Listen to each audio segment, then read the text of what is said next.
Wait. Huh? No. Whatever.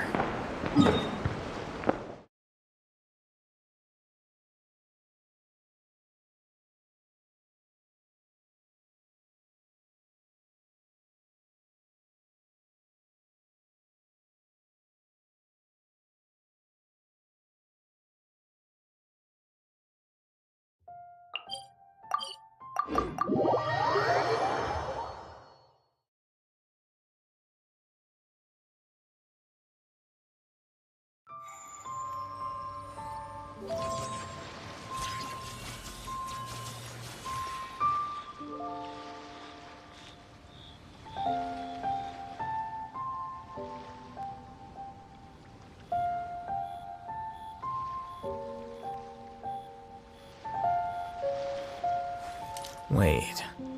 Huh? No. Whatever.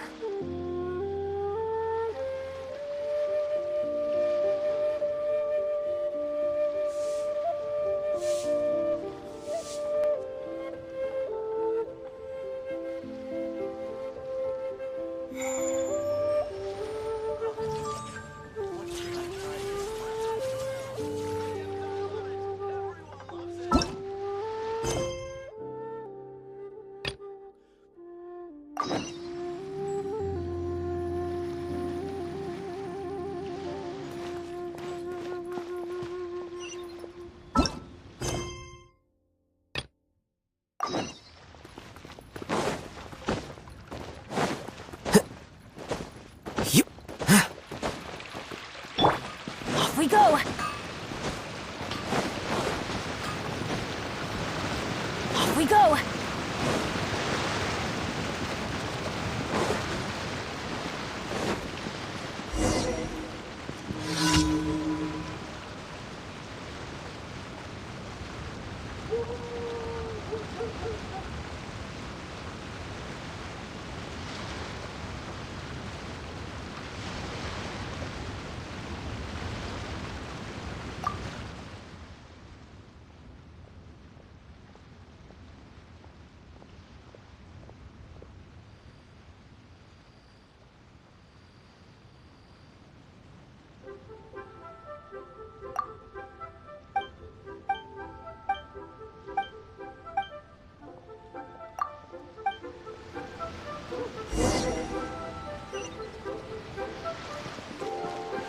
Adventure time!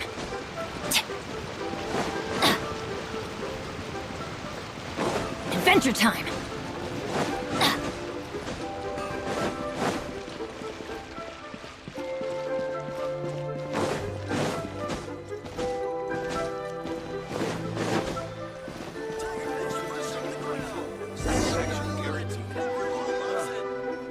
What should I try this time?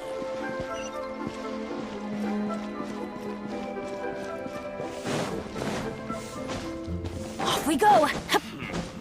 Adventure time! Come on, come on!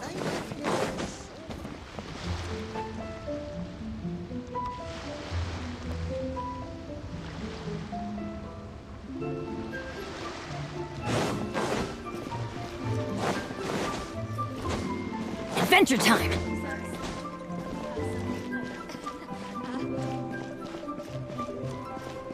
Off we go!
that come from?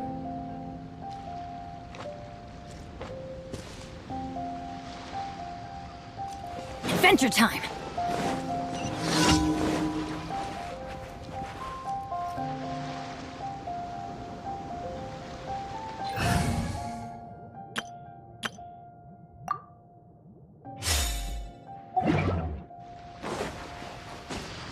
Keep up. Sa, ha, hoo, cha, ha, cha, ha, cha, ha. Keep up. Out of the way! No, my sword! Wheel of life.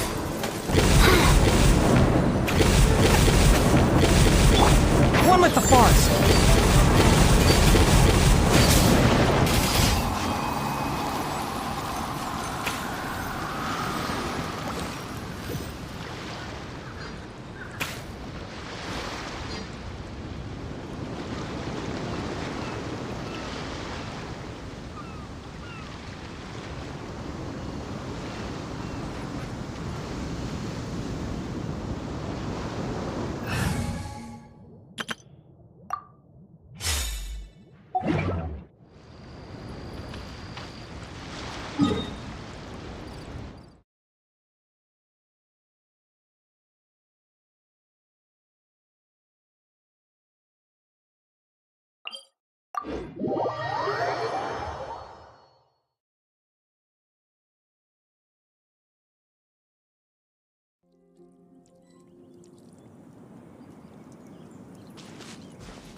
Wait.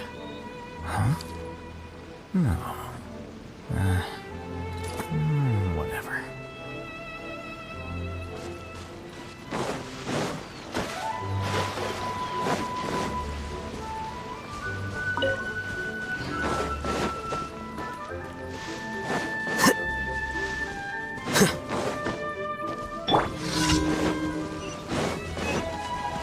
Get out of here! That's gonna hurt in the morning.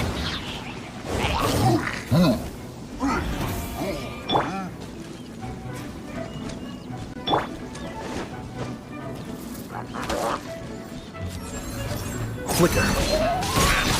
Well now.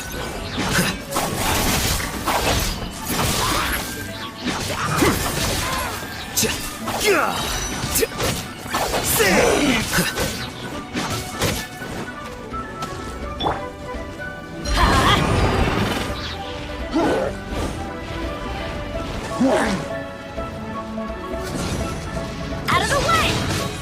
Why do they never miss?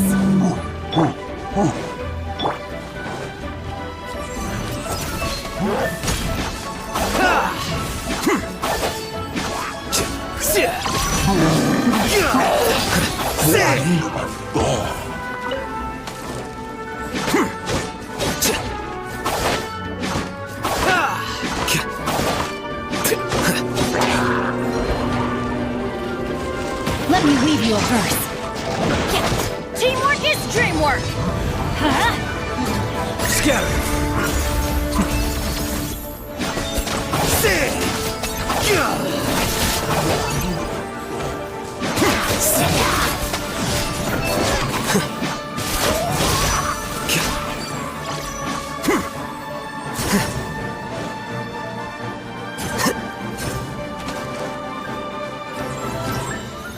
Here you are.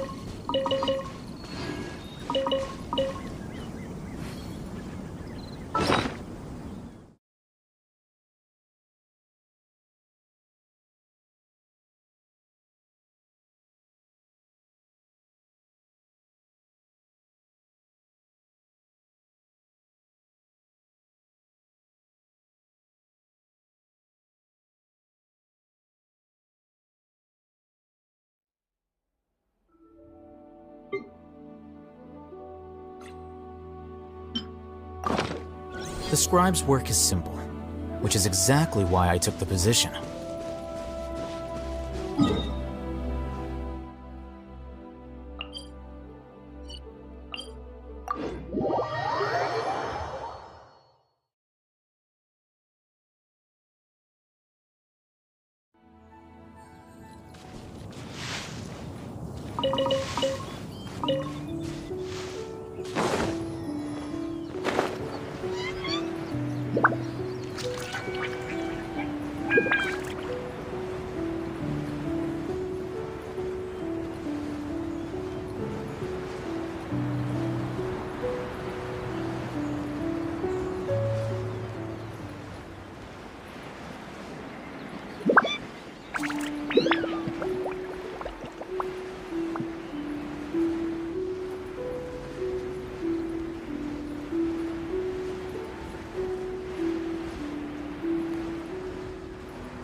Rain outlines your fate. Know my soul. Rise.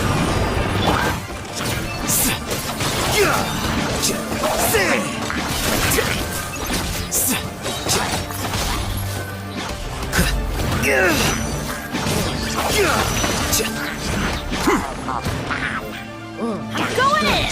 Let's light it up. The process of elimination. Flicker.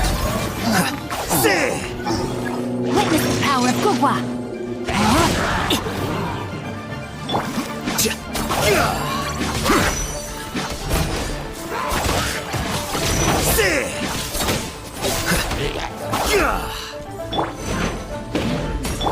Go.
Faster? Okay, faster.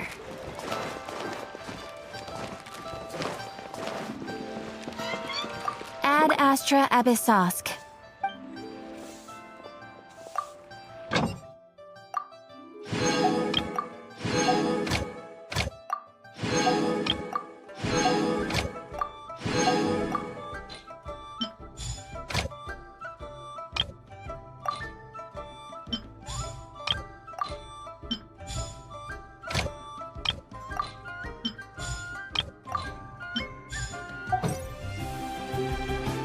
Ad Astra Abyssosk.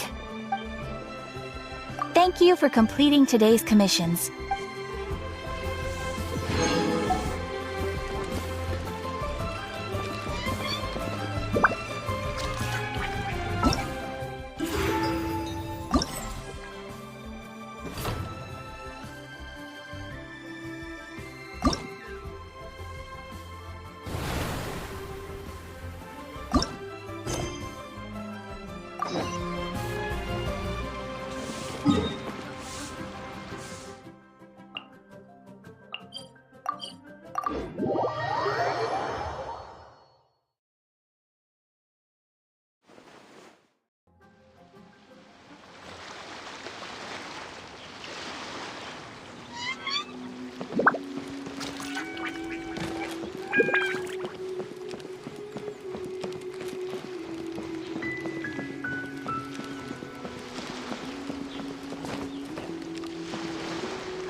world do those symbols really mean?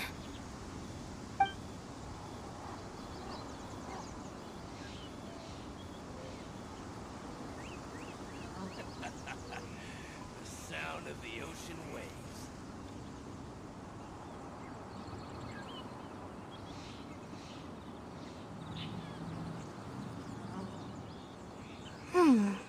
What in the world do those symbols really mean?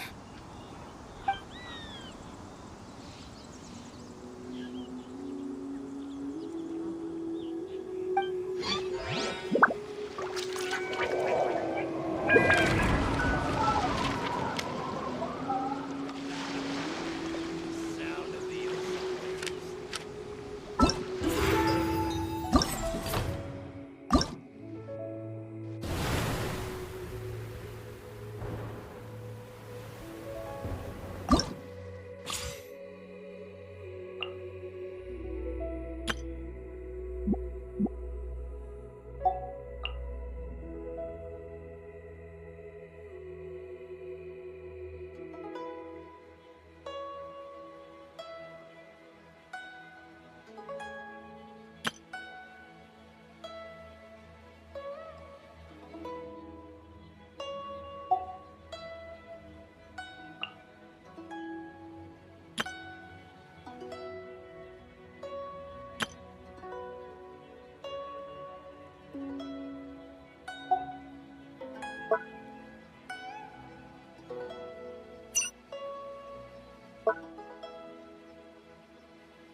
What in the world do those symbols really mean?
3, 4, and 1.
One, two, breathe.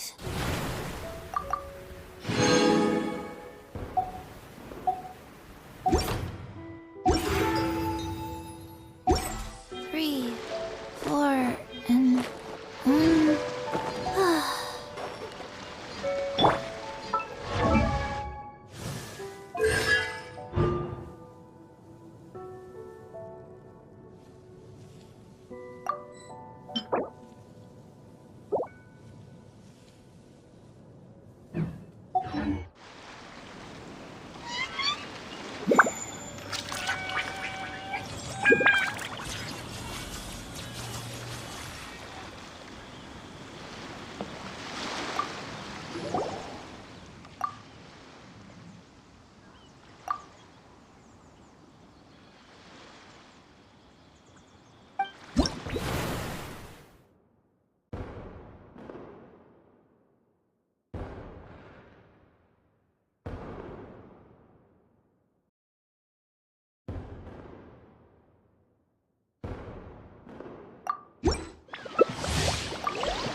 Wait.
Wait.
Book learning alone is not enough to cultivate.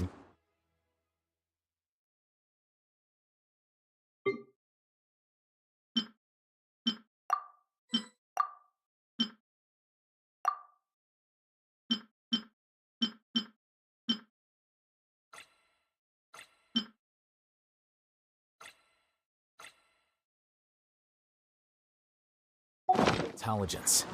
All those scholars in the academia are prime examples. What in the world do the symbols really mean?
Wait. Huh?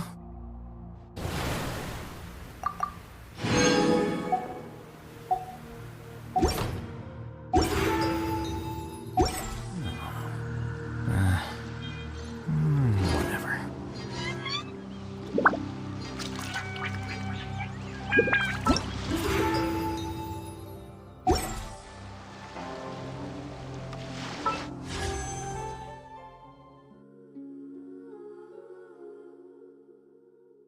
Book learning alone is not enough to cultivate intelligence. All those scholars in the academia are prime examples.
Life goes on.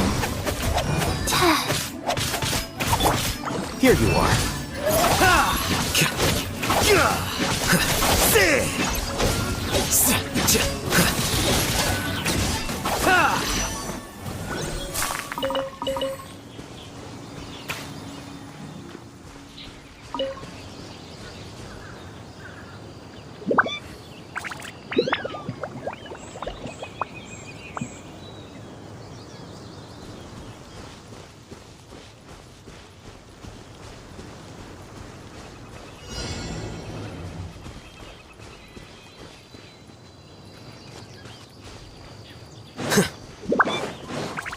Teamwork is dreamwork! Rain cutter! Body and mind. Rise.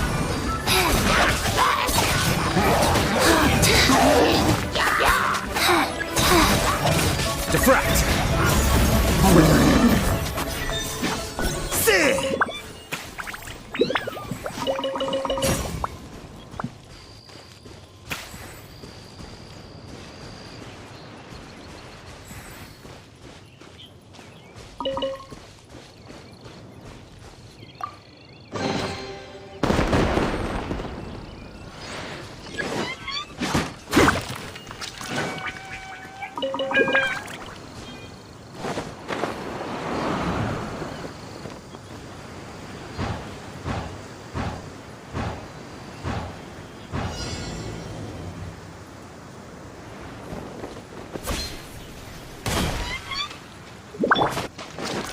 to act.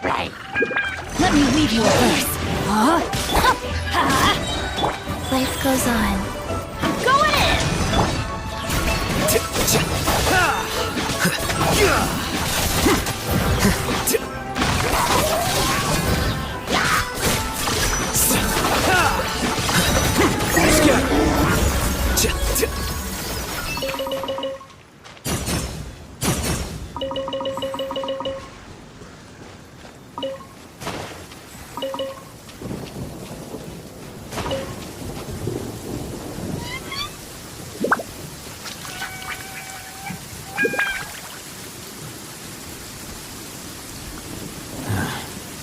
Going out on a rainy day is the worst.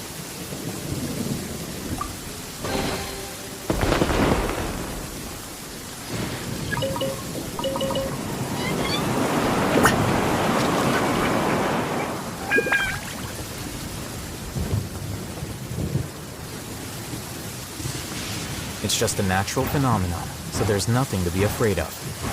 Unless you're beneath a tree.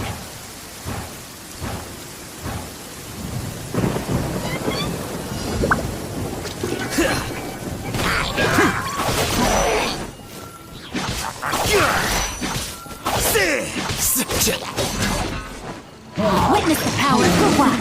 Know my sword. Out of the way! Everybody stand back! Rise.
Let me weave you a verse.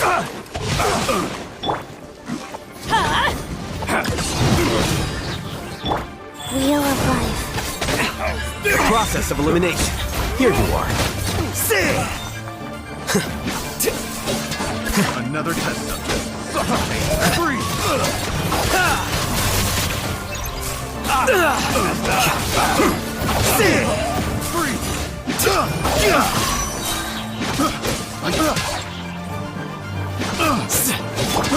I three house. Play. Go.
cutter. Rain outlines your fate.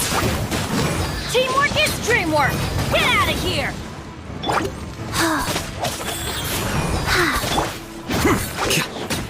Flicker.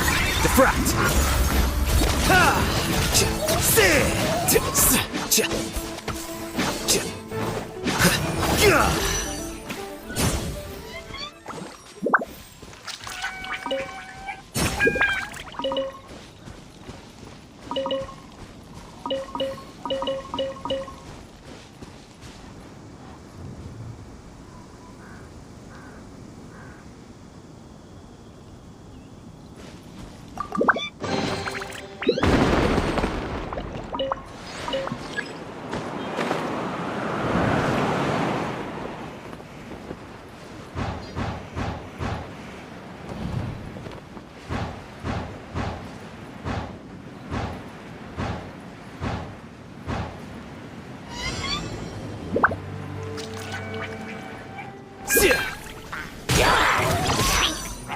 Witness the power of the rock. Life goes on.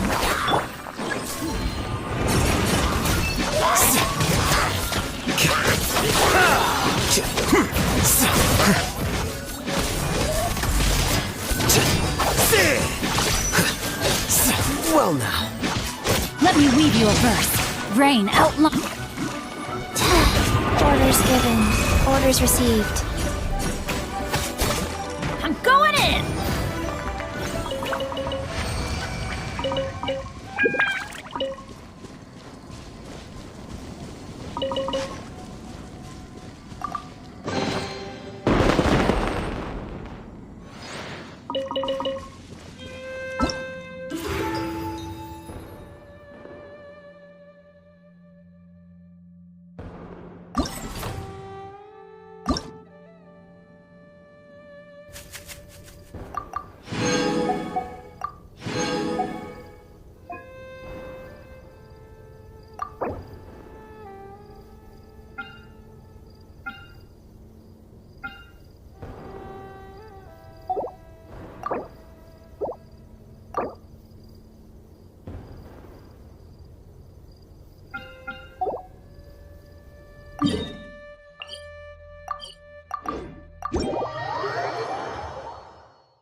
Process of elimination. Here you are.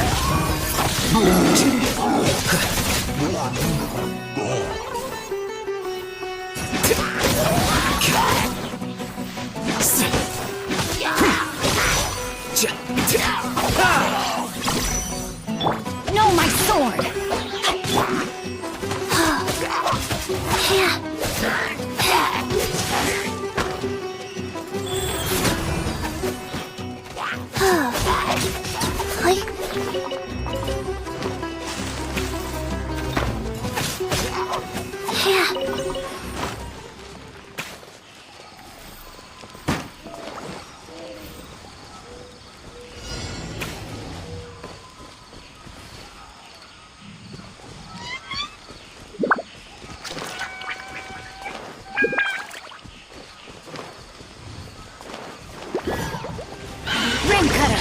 Rain outlines your fate. Know my sword.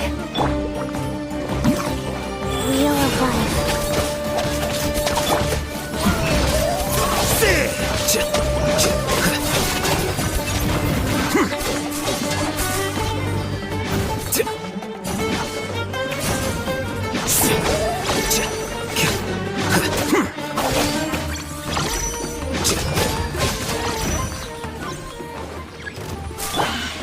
Rain outlines your fate. Huh? Let me read you a verse. Rise. Everybody stand back! Diffract! Here you are.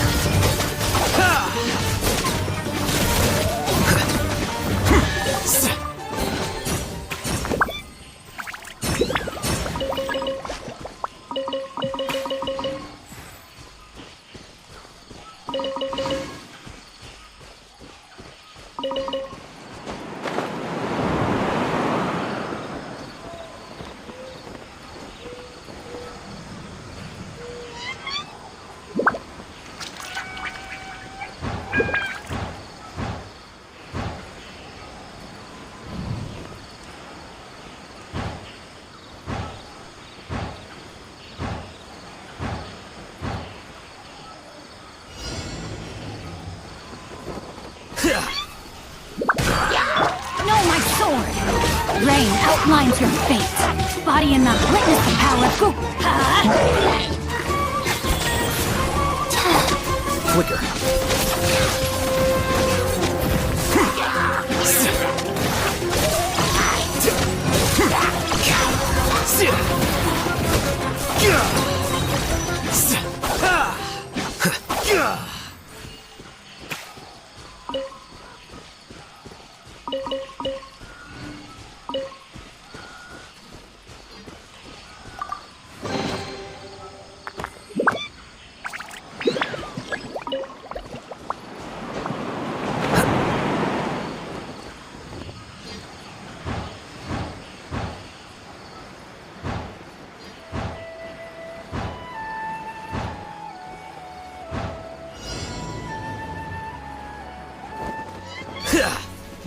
Sucker for a punch, huh?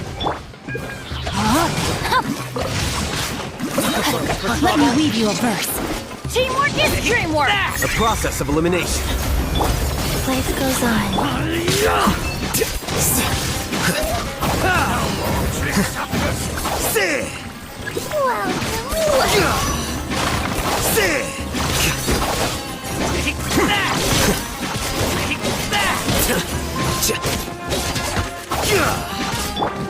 No, my sword!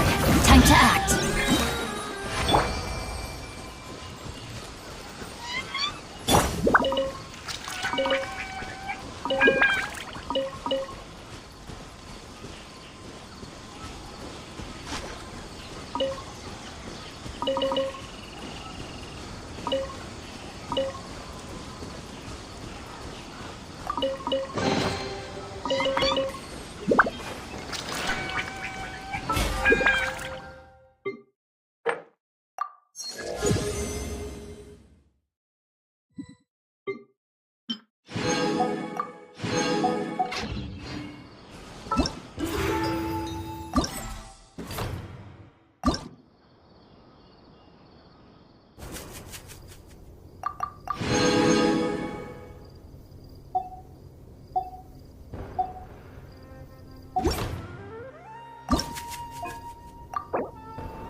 There have been many poorly written applications lately.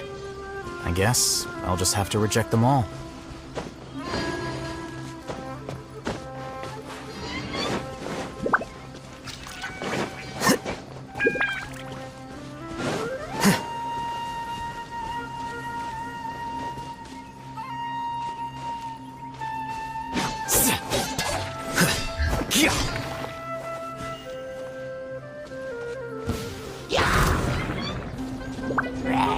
Witness the power of the why. Huh? Nope. Wheel of life. Hey.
Hey, do you know?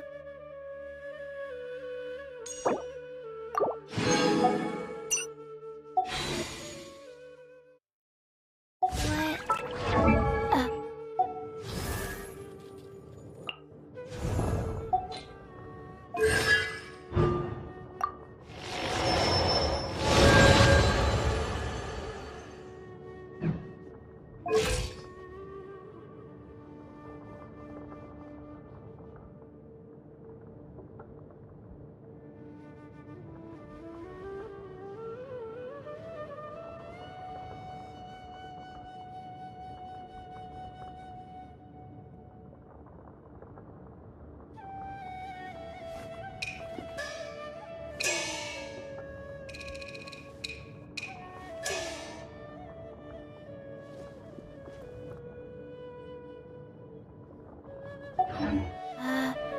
Neither do I.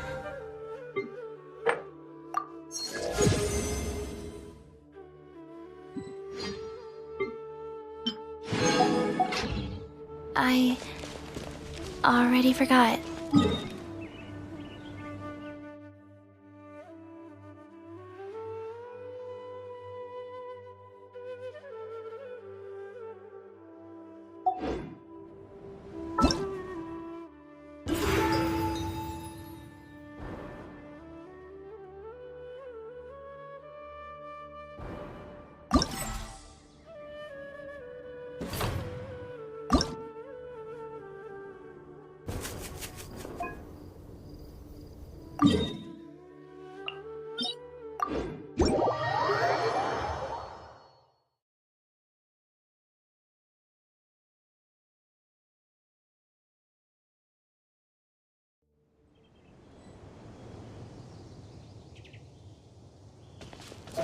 Faster? Okay, faster.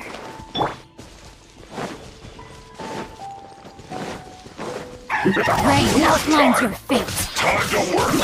Life goes on. Let me weave you a verse. Use for my work.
Wheel of life. Rain cutter.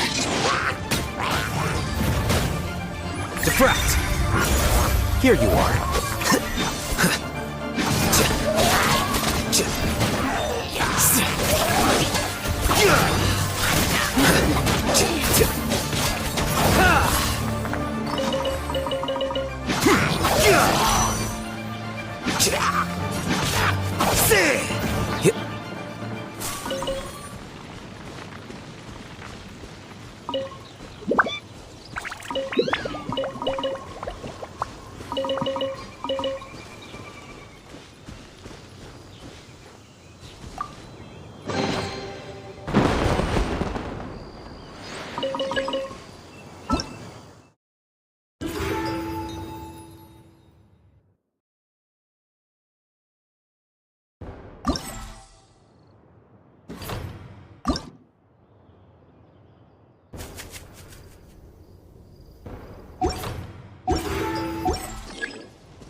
Rain outlines your fate. Witness.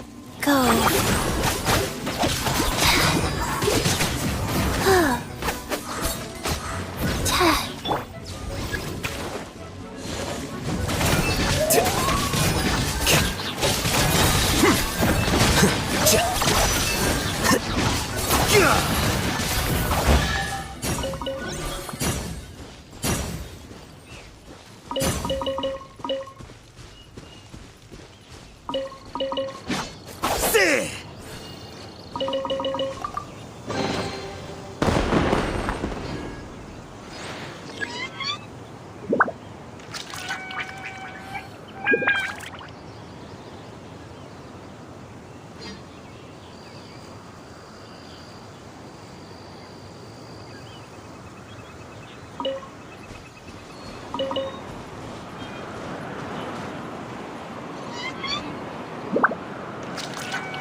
Teamwork is dreamwork. No, my sword. Rain cutter. Wheel of life. Scatter! Flicker!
Greetings, Traveler and Paimon. What time is it? Are you okay, Ganyu? You were nodding off there. Didn't you sleep well last night? I'm fine. Don't worry about me. Let's discuss the matter at hand. Since last time, I've been thinking a lot about the story Paimon told me. In essence, someone rescued a drowning man and performed some music. If that were all there was to it, it could have been many people, human or Adeptus. But the tune was allegedly so wonderful that the drowning man forgot about everything else, even his own impending death, and only came to his senses after being brought to shore. Perhaps there was an adeptal power at work in that music that he, as a mortal, could not perceive. Or perhaps he sensed a power surrounding him but lacked the words to describe it, not knowing where it came from. Either way, if this part of the story is true, then the rescuer has to have been an Adeptus. You really think so? But this story is all the way from Fontaine. Isn't this a bit of a long shot? Also, Paimon's really curious about how people from Fontaine think this fairy lady looked.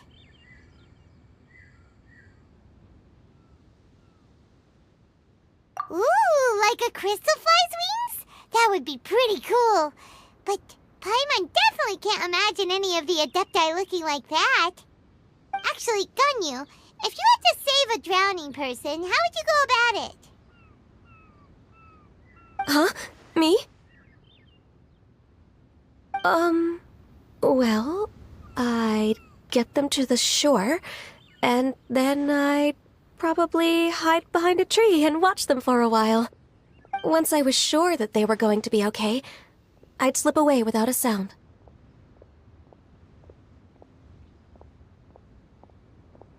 Got it. So basically, Ganyu's the type of person who doesn't like taking credit for her good deeds. No, it's not like that. I'm just not very good at explaining things. And I also find it really awkward accepting other people's gratitude. Well, what if this Adeptus in the story had a similar attitude? That would explain why she just left without saying a word. She was probably thinking something like,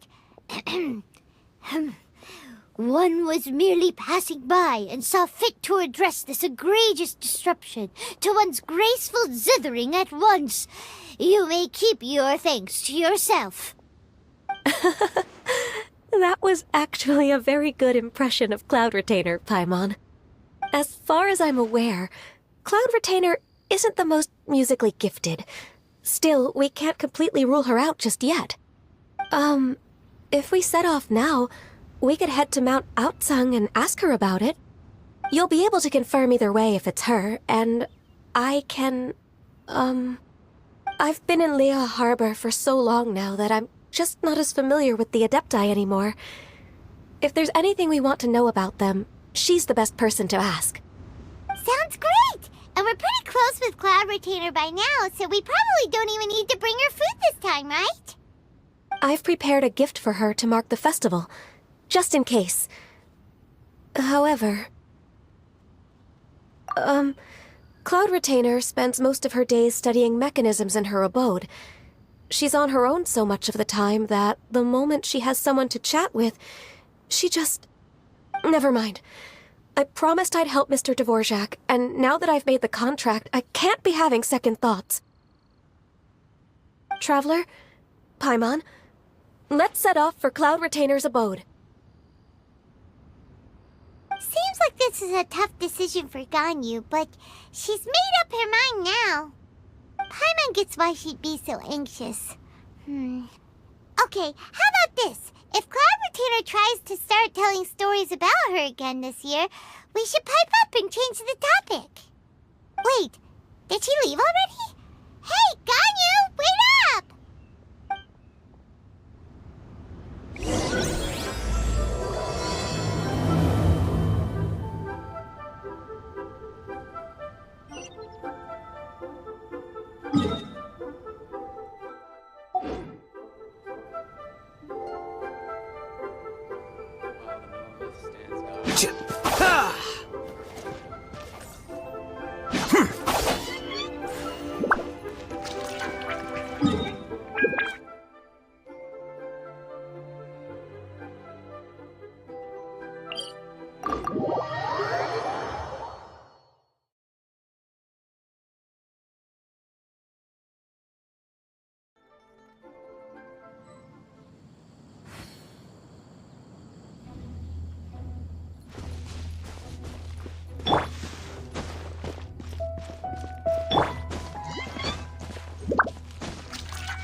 time to act.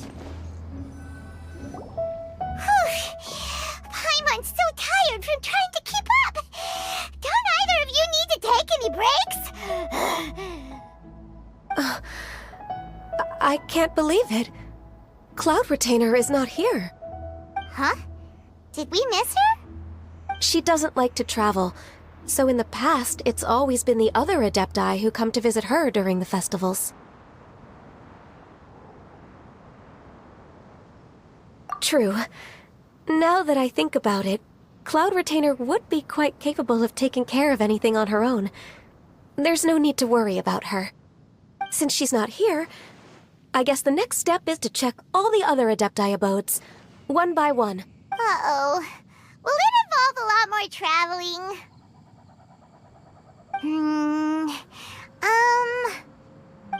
Got it! Paimon has a great idea! Please go on, Paimon. Our goal here is to find the Adeptus that helped Dvorak's ancestor, right? We can't hear any music right now, but if she's really as nice as the story suggests, she'd definitely come to help anyone who was drowning, right? Yes, I think that's fair to say. So, all we have to do is get the Traveler to pretend to fall into the water, and the Adeptus will come to the rescue!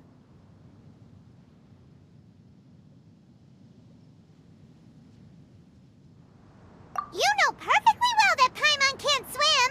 Paimon would sink like a rock! Just trust Paimon! The water's pretty deep over there! Quick, swim to the very center!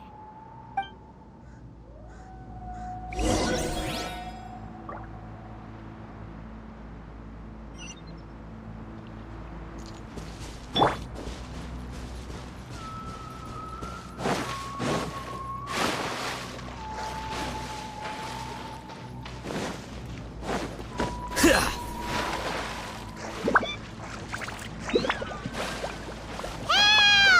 Help! Someone's drowning! If only there was a kind-hearted Adeptus here to save us! Oh no! Whatever will a Paimon do?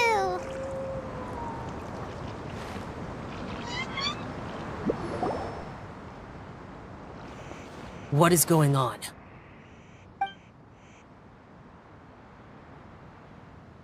How do you feel right now?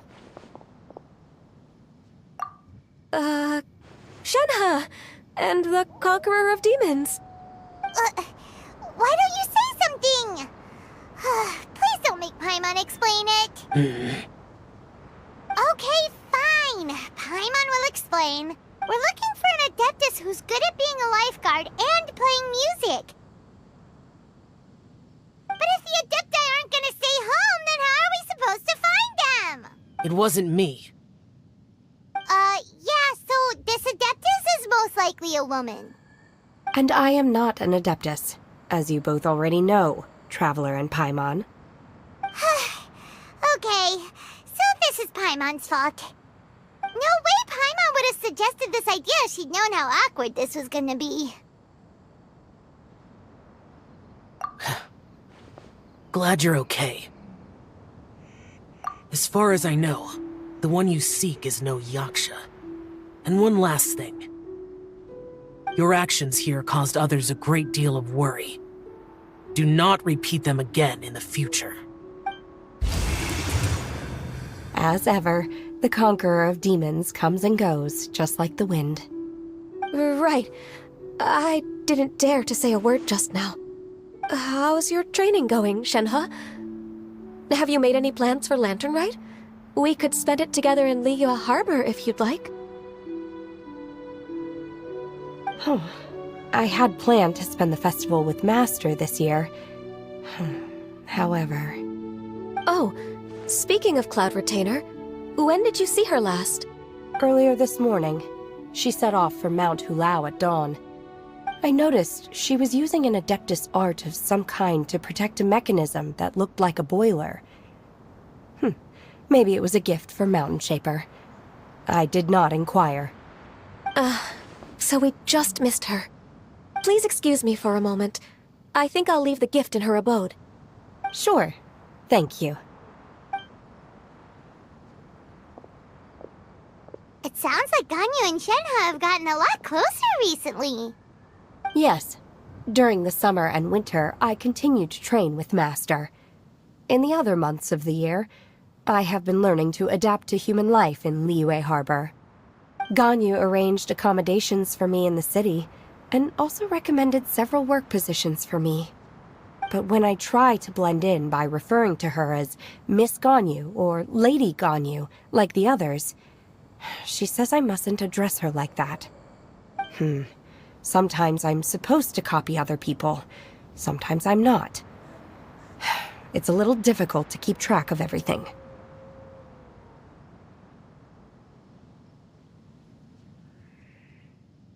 Oh, is that what it is? Noted. So, you came looking for Master today because you wanted to ask her about the Mystery Adeptus. Is that right? Yep. Oh, speaking of that, have you ever heard any music while out training in the mountains? Music? What is that? It's... a kind of a happy or relaxing sound. Or, a nerve-wracking sound. Or even a terrifying one. Okay, I'm done. I also left her a note so that she knows where to find us. We won't miss her again. Yay! That's really helpful, thanks! We were just talking about this thing called music, and based on Paimon's description, I do believe I hear it every day. Please follow me. Oh, really? Great, let's go!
Enshroud!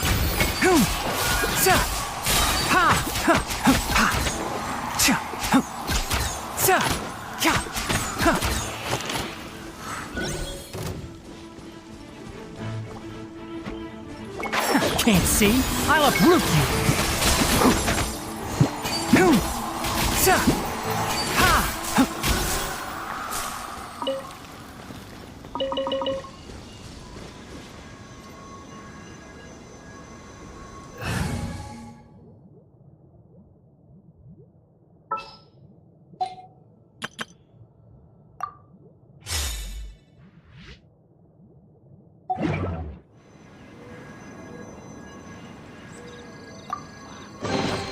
Here you go.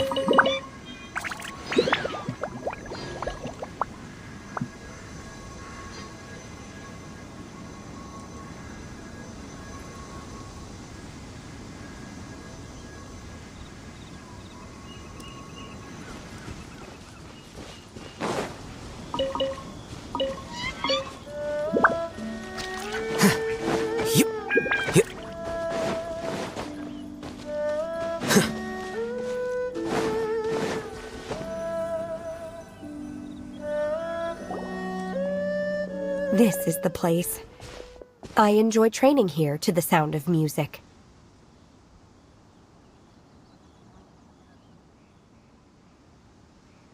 Oh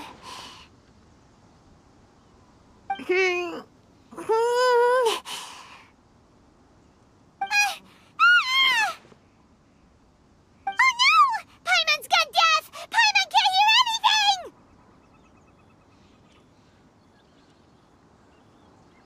Oh, whew!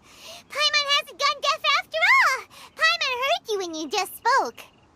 Anyway, where is this music? The faint sound of birdsong, the quiet murmur of the streams. These are relaxing sounds. Are they not the music of which you speak? Oh, Paimon wasn't quite done with the description. Okay, fine, it's all Paimon's fault. What we're looking for are not the sounds of nature, but melodies played on special instruments. And a melody is? Hey, don't you patronize Paimon! Let's get one thing straight. Paimon knows plenty of nursery rhymes, but Paimon does not sing on demand without payment. Hey, why don't you just sing that one melody Shen has heard before? It'll probably help her to understand what we're talking about.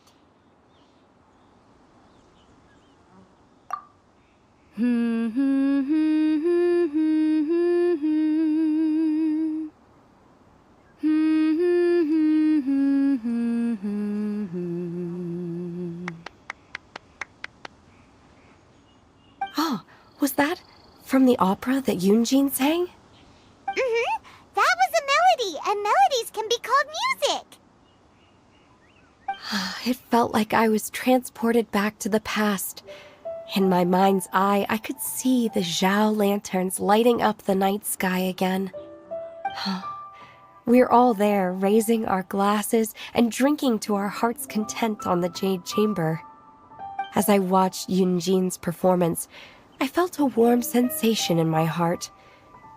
And as the drink reached my stomach, it went from warm to hot. When you hummed that melody just now, feelings from a whole year ago came right back to me, as strong as they were on that day. So that's the power of music. Wow, Shenhe. That was so deep! Music definitely has the power to bring up memories. It's like a time capsule with all the special moments from our lives squished inside. What about you, Ganyu? Are there any melodies that have left a deep impression on you? I don't remember if my parents ever sang any lullabies to me. I know some local folk songs, and a few other things come to mind too. The songs of the sailors down at the docks, the little ditties that the vendors call out in front of their beloved shops, the tunes of folk artists performing on the streets. Yes, that's right. In the past, whenever I heard the sound of those tunes, I always felt that they were worlds apart from me. Many in Liyue probably view me as a non-human. And they are right, in the sense that I never could connect with humans' artistic expression and their sentiments. So I haven't been able to integrate into their community and be a part of their lives. At least, that's the view I held in the past. Only more recently did I start to realize that the only barriers are ones that I have erected with my imagination. The way those melodies make me feel isn't all that different from other people after all. They're about mundane details of everyday existence. Life's ups and downs, joys and sorrows.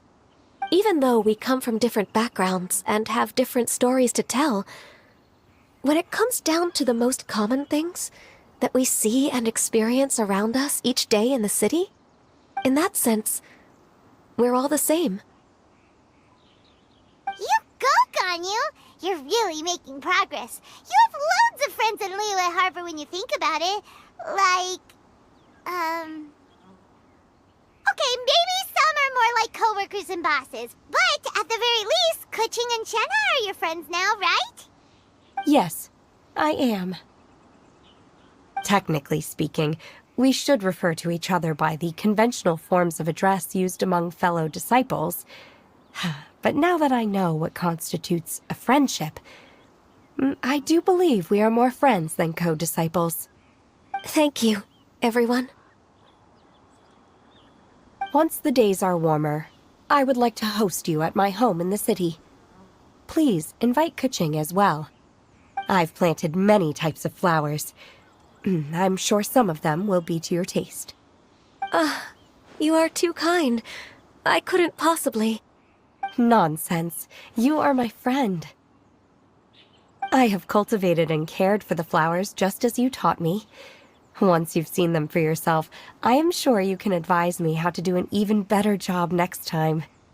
I will save some for decoration. We can feast on the rest. Then, thank you in advance. Wait, what is that saying again? If you insist? Do people say that? I'm not completely sure either. It doesn't matter, okay? You got the point across. No need to split hairs. Paimon's more concerned about your idea of a girls' night out. Eating flowers? Really? Does this have anything to do with you both being the disciples of that illuminated bird?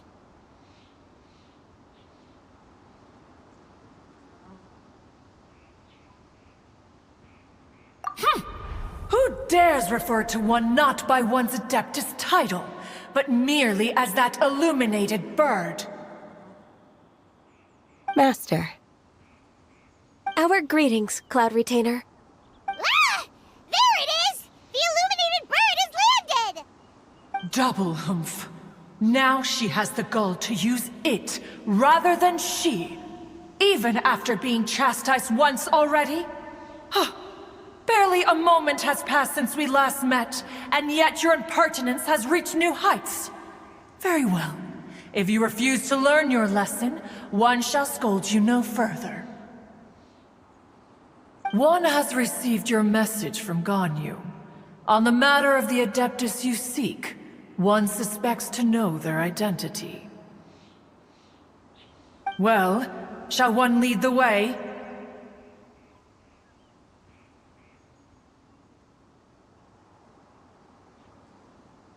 I still have to complete my training for today, so I will bid farewell to everyone here.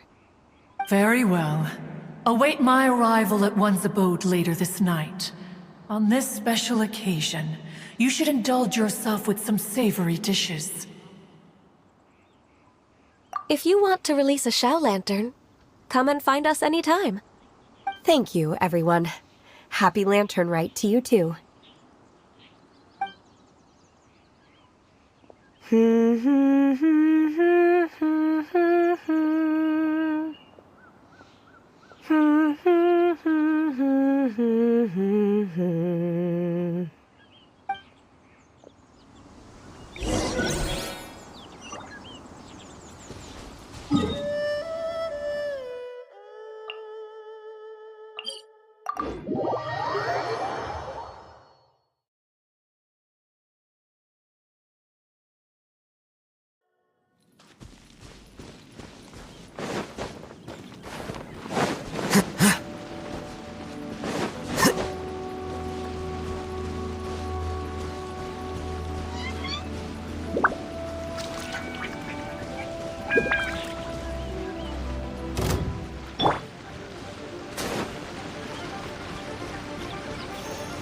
Everybody stand back! Let me weave you a verse. Know my sword! Go.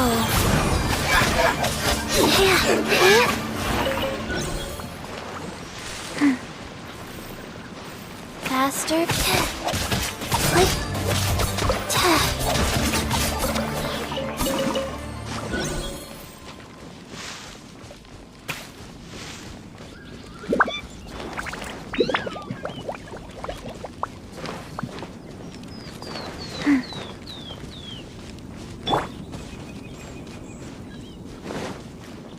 Adventure time!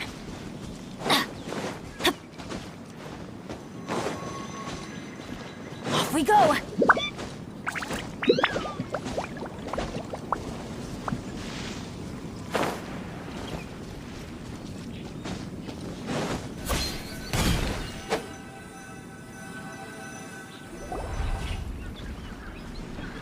Is this Quaily Plains? Cloud Retainer, why did you bring us here? Ganyu is of course familiar with the name Guizhong, but have you ever heard of her? Guizhong is another name of Agentis, the god of dust. She was extroverted in nature and adored social gatherings and invited her friends to visit her home, reserving for us seats around the largest stone table. Sea Gazer would always bring out his latest treasure and place it upon the table. He could be quite the braggart. Though usually a mild-mannered fellow, when it came to those collectibles he was so fond of, he always loved to show them off. Paimon remembers that name. So that's what Sea Gazer was like. He was an old friend and a former rival. One has many memories of him. Once he had brought out the treasure, it would predictably become the center of attention. Neither Guizhong nor One was content to let him just steal the spotlight. So we would then also present our proudest mechanical creations. As Adepti, we were each gifted in our own ways, and naturally proud of our accomplishments in our respective fields of expertise. As a result, One often quarreled with Sea Gazer. His treasures were not even of his own making. He just used his exploration skills to dig them out of the ground. How, pray tell, could he compare to me, when every single one of One's accomplishments were crafted by one's own hand? Cloud Retainer, you are getting competitive again. One digresses. Regardless, every time an argument occurred, Guizhong would come over to watch us during our mutual lambastics. On some occasions, she would join in, and on others, she'd take one of us by the limb and start uttering the most ridiculous nonsense. What kind of nonsense? No kind of nonsense were we spared. Sometimes she would brazenly opine, why argue between yourselves when neither of you could ever hope to beat me? Other times, she would make unsolicited suggestions, such as, nonsense she said, One never felt bothered or offended. It also helped that she never referred to One as that illuminated bird or ladybird. Come on, get over yourself! Anyway, just as our impassioned arguments would reach the apex of acrimony, Marchosius would bring his delectable dishes to the table. Who would dare snub the stove god and his wondrous creations? At the sight of him, we would all immediately drop the argument and prepare the table for a night of feasting and drinking. Back then, One was always bothered by how the cups Rex Lapis brought were always too square for one's taste. Can you see yourselves ever enjoying a drink from a square cup? Precisely. So, as you can see, even one as great as Rex Lapis was not immune to making the occasional blunder. Even One could never find fault with Marchosius's cooking. As we ate, Guizhong would continue to find topics for conversation, filling the table with humor and laughter. Each of those old fossils had their character flaws and points of obstinacy. So why was it that whenever we dined together, we always had a marvelous time? We would drink together from a spot high in the mountains, until the moon set and the sun rose, and only then would the banquet finally come to an end. Streetwood Rambler would often remain to admire the flowers with Guizhong before returning to her own abode. The glaze lilies were far more abundant back then. Entire fields of them would appear to the eye as a veritable sea of flowers. Streetward Rambler? That would be Ping. You probably know her as Madam Ping. Oh, okay. Okay. Wait, this is a lovely story and everything, but didn't we come here to find that Adeptus from Mr. Dvorak's story? Or are you saying that it was Guizhong? Didn't she, already, Alas, long has one avoided this place for precisely that reason. The sights here are a reminder of a time long gone, and evoke much sorrow. One should have guessed that you would disrupt one's poignant moment of mourning with your incessant questioning. No matter, one will share the whole story with you now.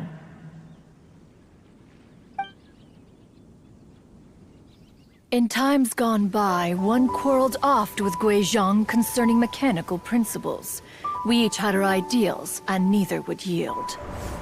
Under the pretext of a social gathering, one invited the impartial Rex Lapis to judge the quality of our creations.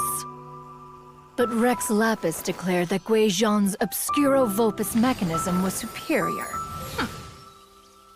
Though one was too proud to acknowledge it, in one's heart, one knew that Guizhong was indeed the superior talent in the mechanical arts. As for the story between Guizhong and Streetward Rambler, that begins with a certain bell. In Guizhong's opinion, while mechanisms were no substitute for human composers, they were yet capable of producing simple but fine melodies. But Streetward Rambler believed music to be an expression of the soul, an emotional enterprise that could never hope to be replicated by machinery. They argued endlessly, until one asked Rex Lapis to intercede. He confiscated the bell and designated it for ceremonial use.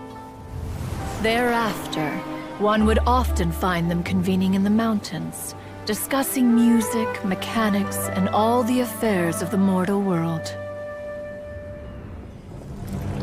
But these good times were not to last. War broke out between the gods, and soon engulfed the Guili Plains. Guizhong was overpowered by the enemy, and fell in battle. When Streetward Rambler and I arrived at the scene at long last, all that remained among the ruins was her lifeless body. After this, at Streetward Rambler's request, Rex Lapis granted her the cleansing bell for safekeeping. To honor our friend's memory, one made a few finishing touches to her ballistic device. Many Lantern Rites have passed since then. Many greetings and goodbyes. Upon what do you gaze? The Guili Plains? No. It's everything.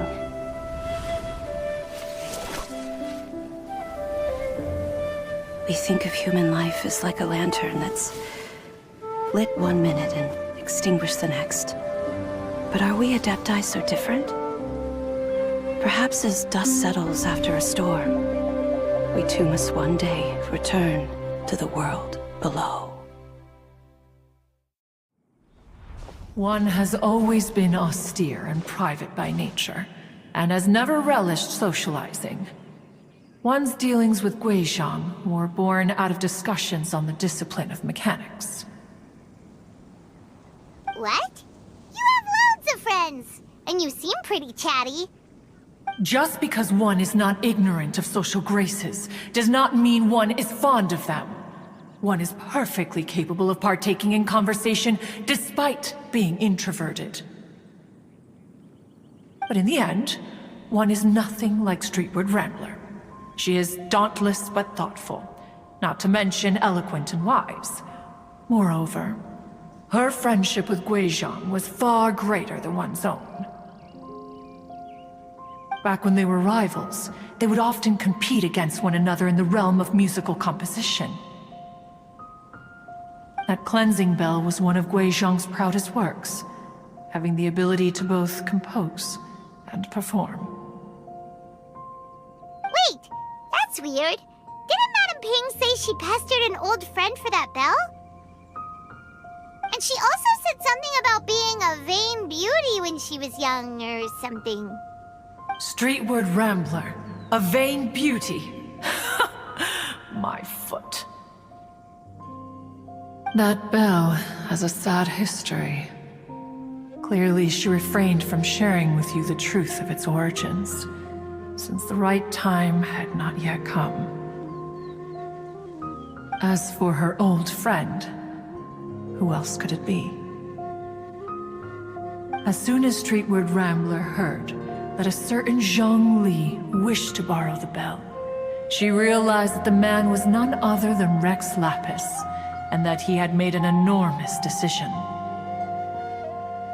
After all, we all have known each other for several millennia. Some things between us are implicitly understood. Whoa! So they were talking in secret code? Oh, Paimon did not see that one coming. Enough of your intrusions. Where was one up to? Ah, yes. One remembers now. The cleansing bell is powered by a mechanical art, and can be used to great effect as an accompanying instrument. After the passing of its creator, it was used on numerous occasions during rites of parting. But Streetward Rambler did not acquire it from Rex Lapis for the purpose of producing further funerary tunes. No. Each time she rang it, it was to play the tune that Gui Zhang composed on it. The two once clashed over their beliefs about the meaning of music.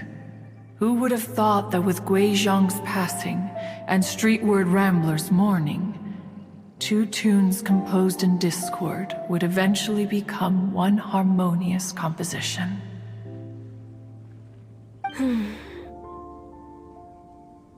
Once upon a time, Streetward Rambler also loved gatherings, liquor, and music.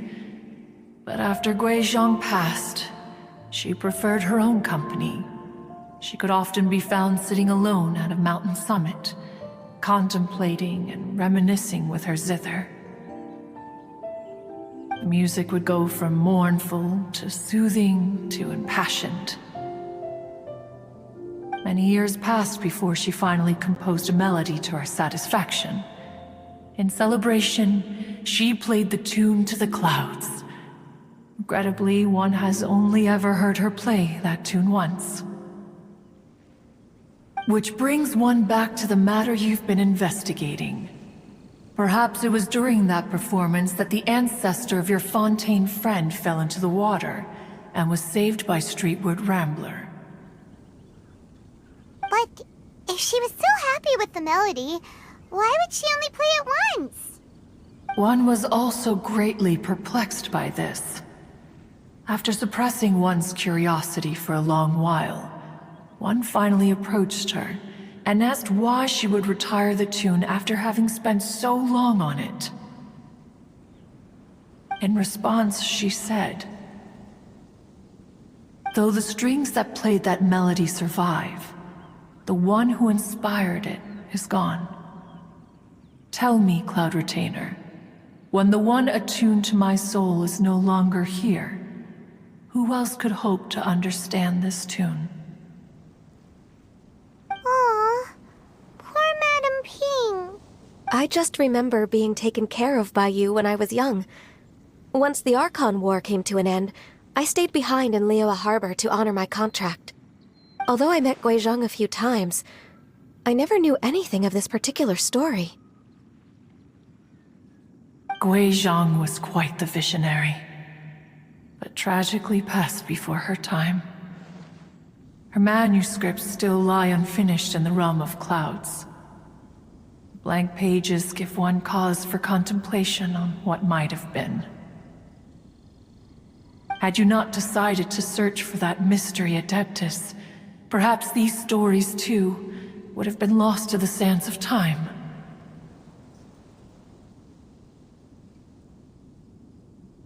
As of now, you know the truth. That the Adeptus who rescued the drowning man was none other than Streetward Rambler. Do you intend to discuss this with her?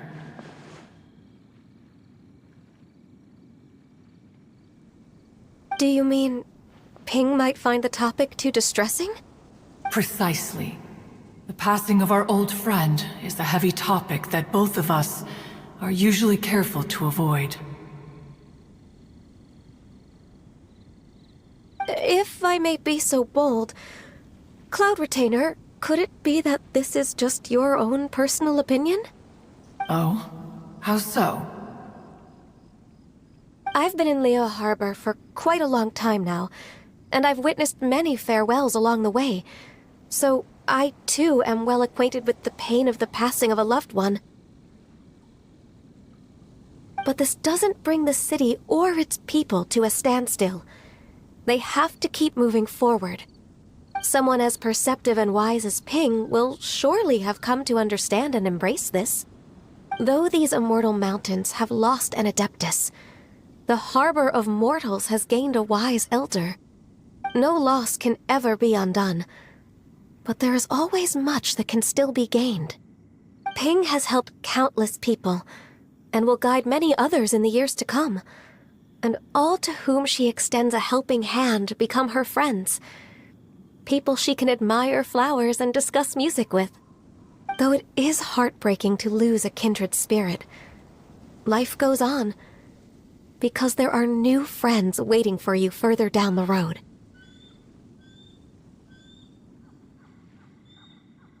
We even asked Madame Ping what she thought about adding a music festival to this year's Lantern Rite. Oh, when we get back, why don't we just ask her if she'd like to perform? Maybe we can even get her up on stage. You youngsters and your imaginations. Why don't you come with us? It's been a long time since you last spoke with Ping, and Liyue Harbor is always decorated so beautifully during the festival period. Is not every Lantern Rite the same in this regard? Were there ever anything new to discuss? One in Ping could meet any day of the year. I disagree. Each new day and each new year is different from those that have come before. How long will you simply let them pass you by? The edibles she brought this time were indeed quite delectable. Very well, then one will be off. If the other old fossils have sneaked away into the city to amuse themselves, one shall soon find out. All right. We should be getting back to the harbor as well. We don't want to keep her waiting.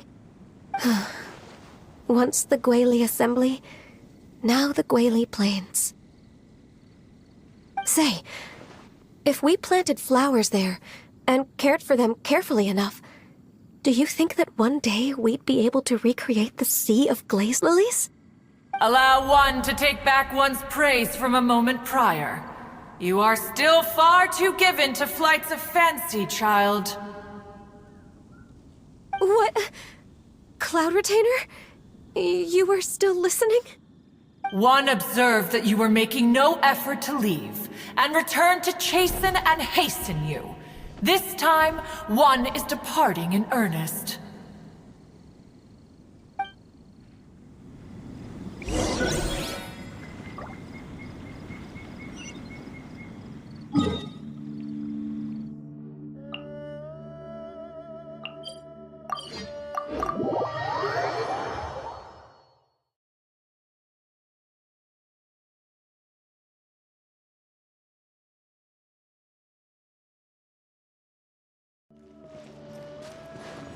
Adventure time!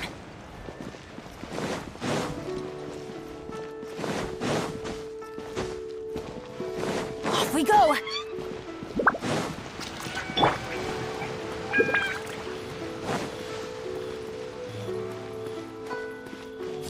Here you are.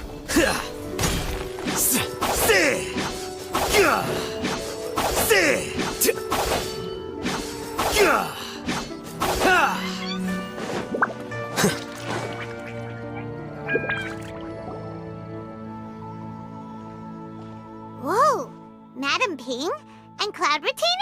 It appears you made haste after all. One arrived but moments before you. Oh, bless my soul. To what do I owe the honor? How nice of you all to come and visit me. Miss Illuminated Bird, haven't you said anything yet? Said what, precisely? And why should one be tasked with saying it? 'Cause you're the one who's known Madam Ping the longest. Street word. Or rather, presumably, you would prefer to be addressed as Ping? Oh, Cloud Retainer, you are uncommonly polite today.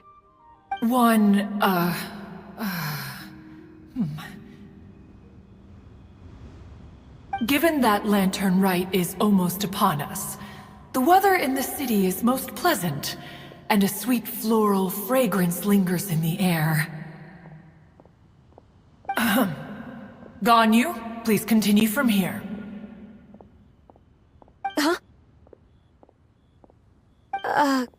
All right. So, this all started because we were trying to help Mr. Dvorak find the Adeptus who saved his ancestor's life.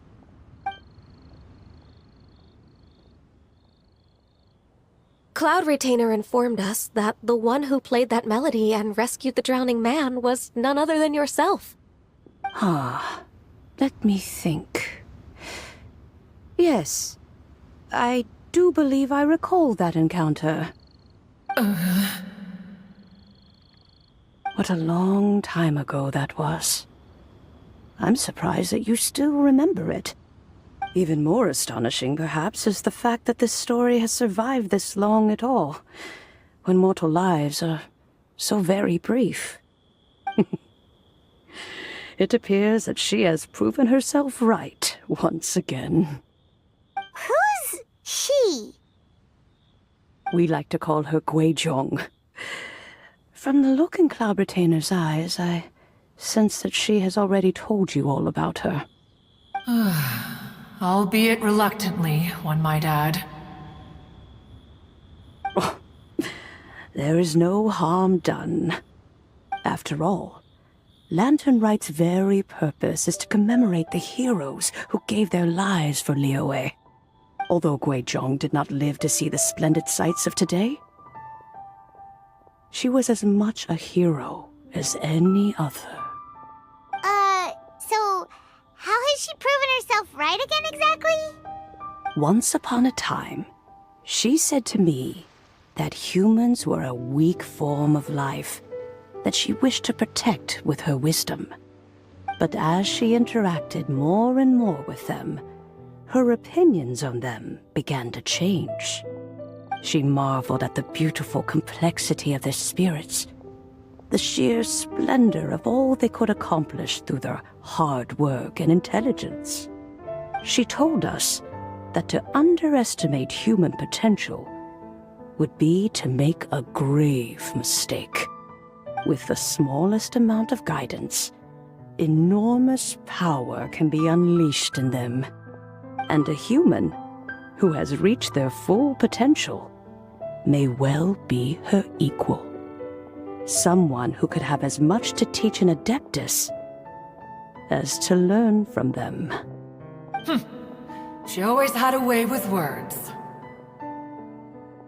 That her mechanical accomplishments were judged superior to one's own was, one suspects, in large part due to her sheer eloquence.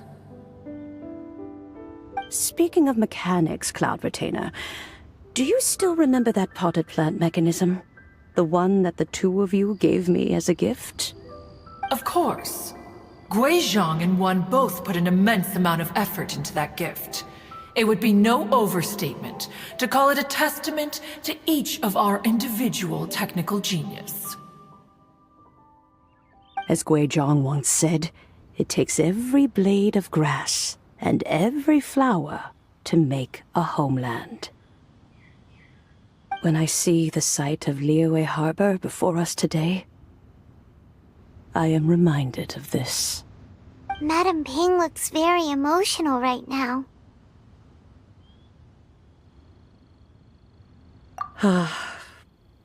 Of all of us, it was Gui Zhong who was the fondest of these grand and exciting occasions. Huh. If she were still with us, I'm quite sure she would still be trying to best Cloud Retainer's finest works at every opportunity. Liyue Harbor is always filled with the sound of music at this time of the year. If she were here, one is certain that she would seek you out to discuss and debate the virtues of various melodies. Oh yeah, music! We've been dying to ask.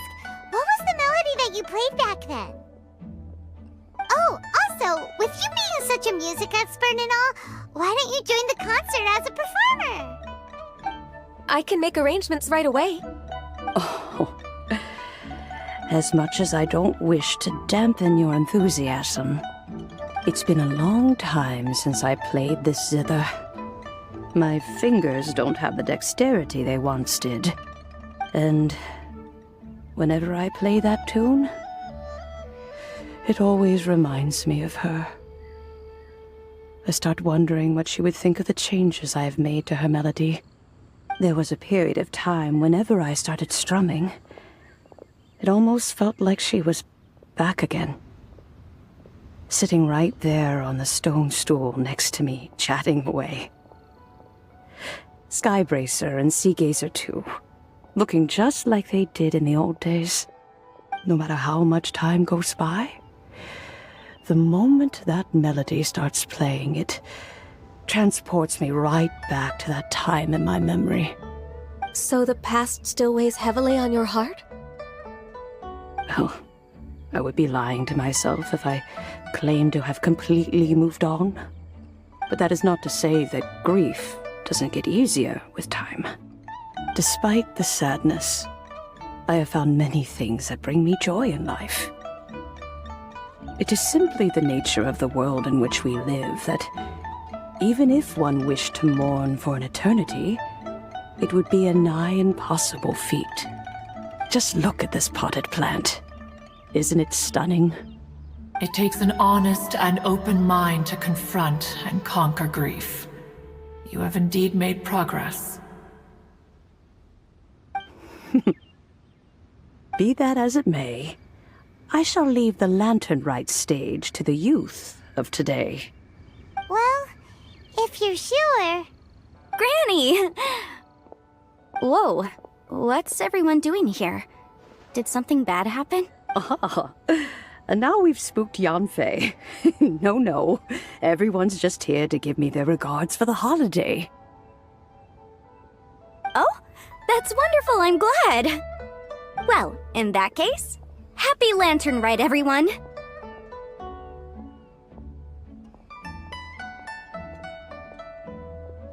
Happy Lantern Rite!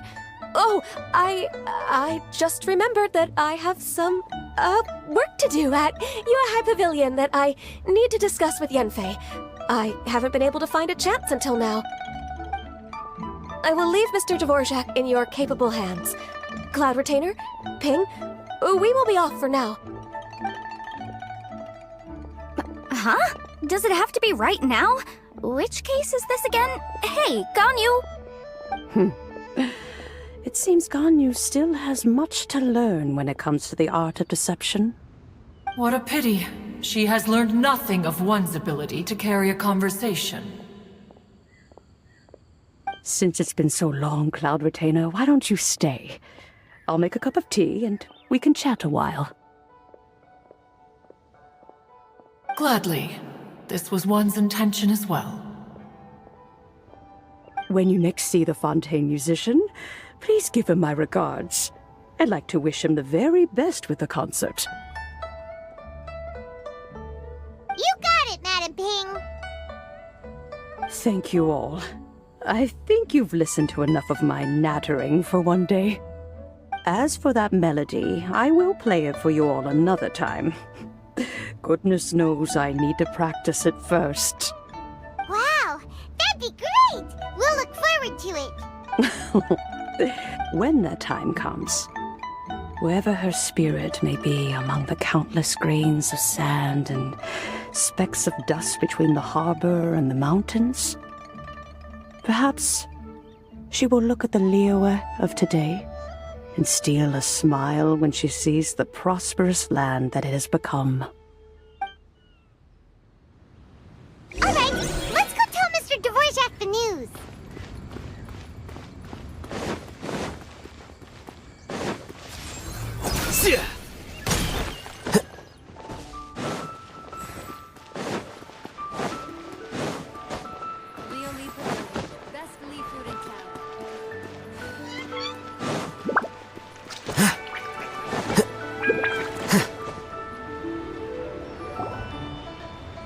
Mr. Dvorak! Ah, and Kuchin's here too! Thanks for helping set all of this up. Welcome back. Did everything go well? Really, really well. We found the person Mr. Dvorak was looking for. Are you serious?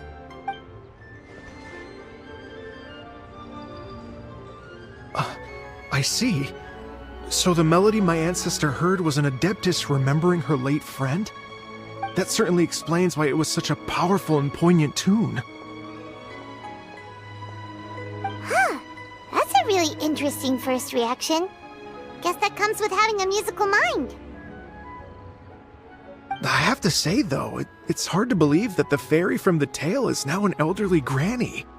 Oh, Paimon knows exactly what you mean. Normally, Adepti don't age at all. But Streetward Rambler, or Madam Ping as we know her, probably only became old because it's what she wanted for herself. Madam Ping possesses vast knowledge and great wisdom. Whatever physical form she may decide to take, her mind and wits are as sharp as they come. Yep, Kuching summed it up perfectly. That's exactly what Paimon was trying to say. I think... yes. I must thank her in person. That can wait until after the concert, though. For now, I need to devote all my emotional energy to the performance. Ah, speaking of, Madam Ping wishes you all the best at the music festival. Paimon has a sneaking suspicion that she'll stay in her usual spot, but listen to the performances from afar. Wait, are you serious? Oh no, now I'm starting to get nervous. Okay, alright. Nope, another rehearsal's in order. Please excuse me, everyone. Mr. Dvorak? He's already gone. Paimon wasn't even finished telling him everything. Before we set off on our search with Ganyu, he asked us about what music means to people. After our recent adventure, Paimon thinks we have a lot more to say about that now. Please, share your insights with me. Well, we found out that music can be used for good, but also for bad. It can make people happy and moved, but it can also be sad and bittersweet. And music is like a kind of memory written in people's hearts. It can put you in touch with feelings from a totally different time and place. It sounds like you had an eventful trip. Don't worry, I'm sure Ganyu will fill me in on all the details shortly. Wait, does that mean you're gonna carry on working? Just a few things to wrap up. All the groundwork is done. As long as everyone enjoys the festival activities, all our efforts are worthwhile. Happy Lantern Rite to you as well. Whew. That should be everything taken care of, right? Oh, no, wait. Paimon feels like she's forgetting something. What was it? Oh, it feels like it was a while ago. Shoot! Latent... Wait, no. Anyway, fancy bamboo shoots! Zhang-Li said he wasn't in a hurry, so if we went now, there's probably still time, right? Anyway, even if we don't make it, it's not our fault. He could have totally picked them by himself. Ugh. Anyway, let's go check with him at Wangsheng Funeral Parlor.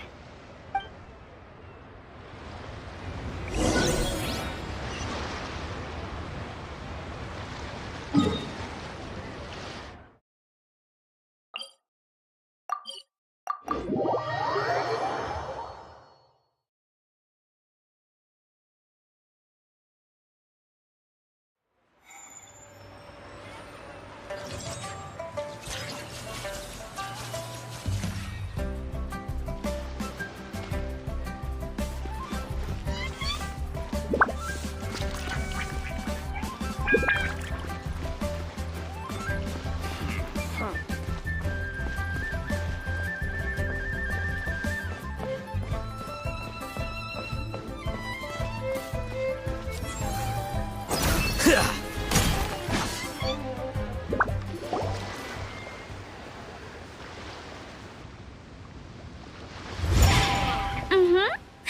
da da da da da da da da. Da da da. Oh. All right, let's take a break here. Oh wow, look who it is! Are you here to hang out with everyone's favorite funeral director? So you're just casually practicing your rapping skills at the entrance to your funeral parlor? In broad daylight? Okay. After everything we've been through, you don't see me for a hot minute, and you're back to being scared of your own shadow. We have all this open space, a clear view of the mountains behind and the sea in front. Not to mention we have several invisible audience members enthusiastically cheering us on. It's the perfect spot to rehearse. Invisible audience members? Gotta say, it took me a few days to get used to Director Who's way of talking. Xinyan was pretty spooked too when she first got here. Just like when she sees a frog, but a giant frog with sharp teeth. Come on, knock it off. What's wrong? I've never seen someone look so confused before. Well, don't worry, because Director Who's here to explain it all. There once was a Fontaine musician who went around town on a mission. He came door to door for his iridescence tour, looking for acts to audition. With my words, Xinyan's chords, and Yunjin as our mentor, we'll take the stage by storm with flames roaring and the whole audience calling for more. For sure! The whole dance floor will be yelling encore! Encore! Oh, now Paimon's rhyming along. But when you say flames roaring, are you sure this'll be safe? No, don't you worry about that. I'm pretty experienced on the stage, and I've already informed the Yuhong of all the pyrotechnics we're planning on using. Huh. Guess we'll just have to trust Xinyan on this one. Oh, Zhongli. He took one of those fancy meal boxes and set off for the mountains. Said he wanted to pay a visit to some old friends. It's a real pity that he couldn't be around for this. As well as being a true connoisseur of traditional art forms, he's able to appreciate Xinyan's performances too. Yeah, that's right. Matter of fact, he was the one who first invited me to perform here. To tell the truth, though, I never thought I'd really find myself rehearsing here one day. Well, now you know. The Wangsheng Funeral Parlor is a great location. All of you are always welcome to come and hang out here, especially if you're in the mood to try something new. I can speak to that. Hu Tao is always full of fun surprises. And jump scares. Actually, Xinyan, I have some lyric ideas for your part. Do you want to go through them together? Sure thing. I'm all ears.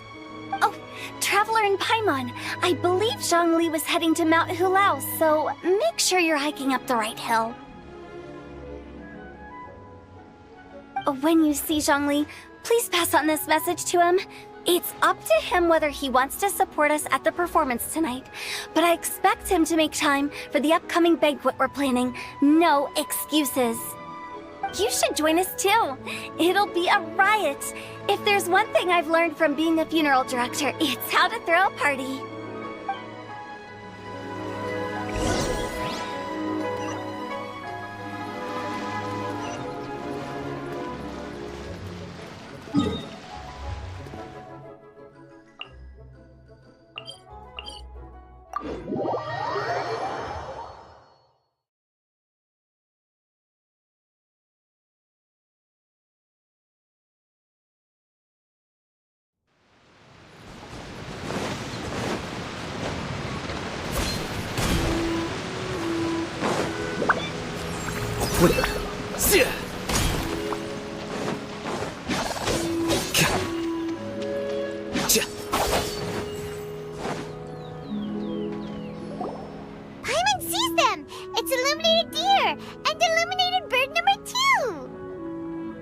A familiar face.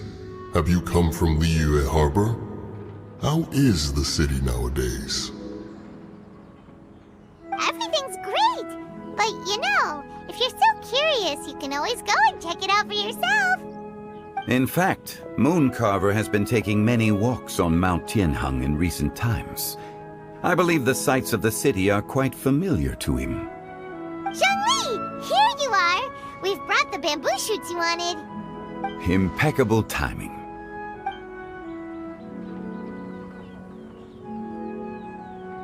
Traditionally, bamboo shoot soup ought to be slow-cooked for many hours on low heat. Using Adeptus arts to hasten the process is something of a shortcut. Wait, that mechanism... is that... Indeed. Cloud Retainer kindly lent me her supreme cuisine machine. Can we not just call it a cooking machine? Actually, never mind. She seems to take a lot of pride in her mechanical gizmos, so it's probably best if Paimon doesn't go changing the name willy-nilly.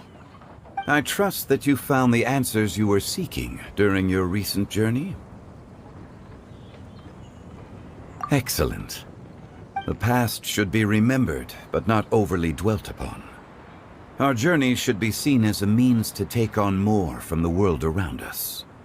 When the bamboo shoot soup is ready, I must insist that you try some for yourself. Oh, Zhongli! Huta told us to tell you something. She said, it's up to him whether he wants to support us at the performance tonight, but I expect him to make time for the upcoming banquet we're planning. No excuses! When she says performance, she must mean the Lantern Rite Music Festival. As for the banquet, she didn't tell us anything more about that, but she invited us to come as well. As you can see, I have a prior engagement with 2 Adepti friends of mine tonight. Please, give Director Hu my best wishes for the performance. As for the banquet, since the Director insists, far be it from a mere consultant like myself to refuse. Yay! Then we'll see you there? Absolutely. Rex Lapis, the bamboo shoot soup is ready. Thank you. I will examine it right away. The appearance is exquisite, and the aroma rich and intense. The craftsmanship of this machine is commendable indeed. Since you came all this way, you should not leave empty-handed. Please, take some soup. It tastes most exquisite while still warm.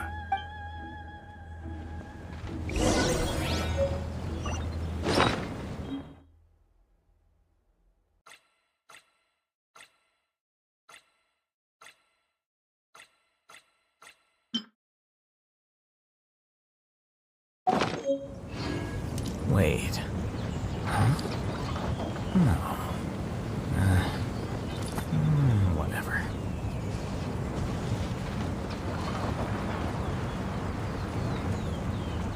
I intend to reminisce with my old friends for a while longer. You ought to get back to Liyue Harbor. There is a performance you do not want to miss.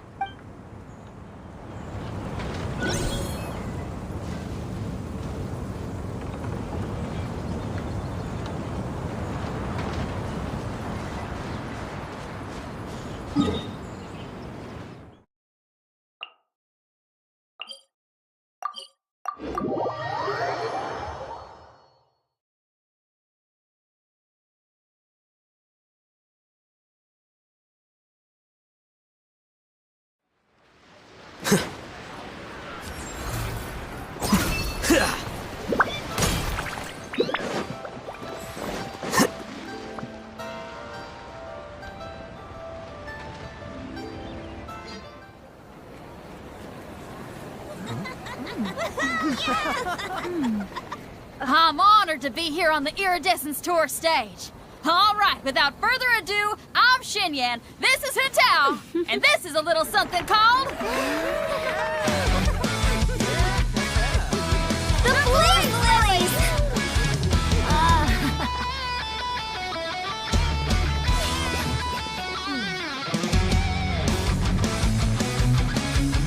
love here blazing trails through the midnight sky, lighting up the world below.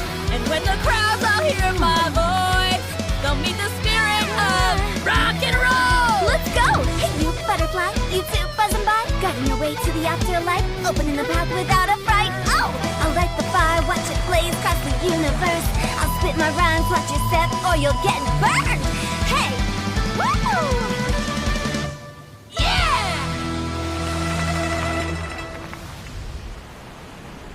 Does anyone have any plans tomorrow? With another year behind us, I think we deserve a celebration of our own. My treat. Interested? The Tianquan footing the bill? I can't miss out on that.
May the year ahead be a blessed one.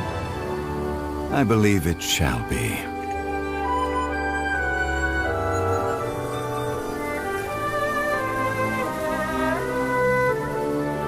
Master, the Xiao Lanterns, Ha! Elementary. One shall fashion for you a Xiao Lantern the likes of which the world has never seen. And you must take it to Liyue Harbor to display its magnificence for all.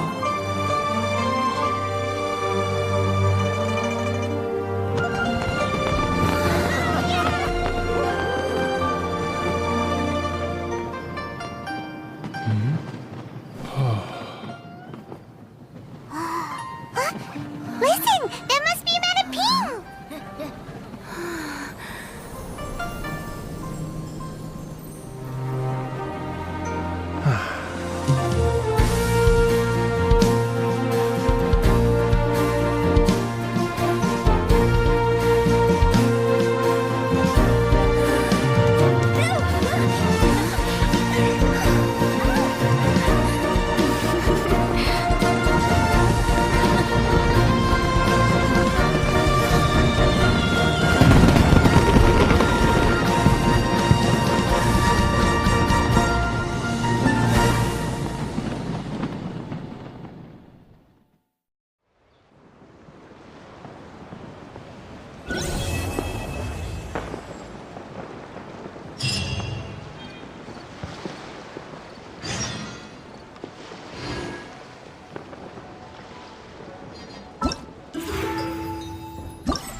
Book learning alone is not enough to cultivate intelligence.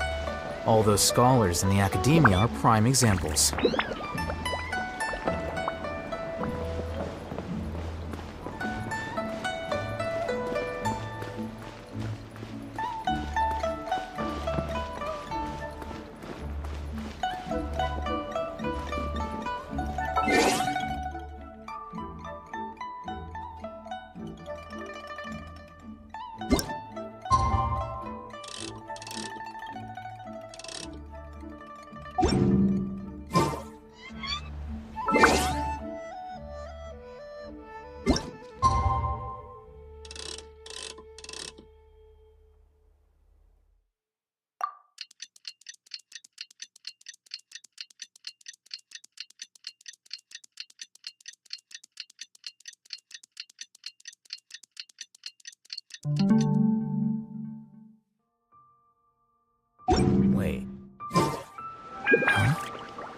No.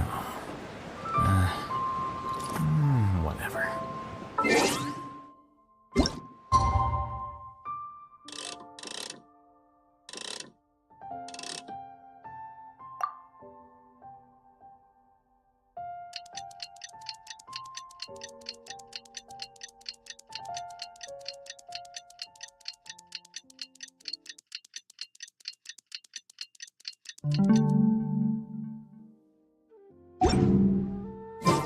Traveler, hurry! It's almost time for us to join Hotel for dinner! Ooh, and we'll be meeting at Shinyue Kiosk. It's the place with a really long wait list. As expected of the parlor director, always so generous! Come on, let's go!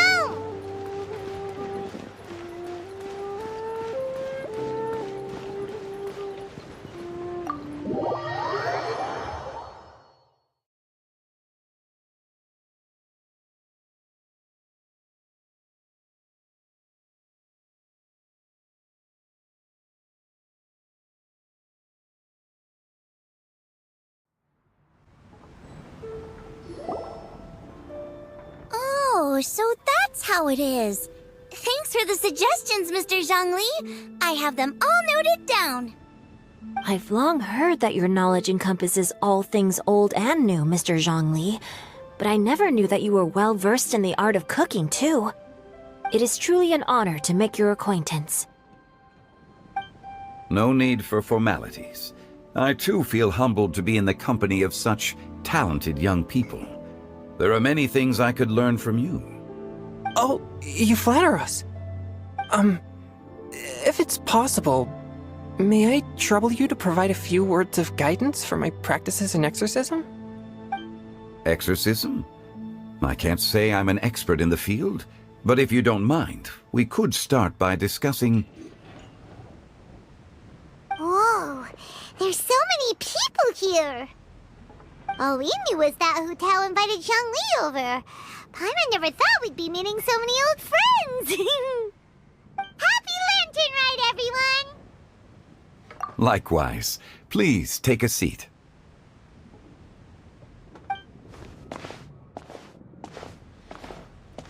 Happy Lantern Rite! Are you having fun?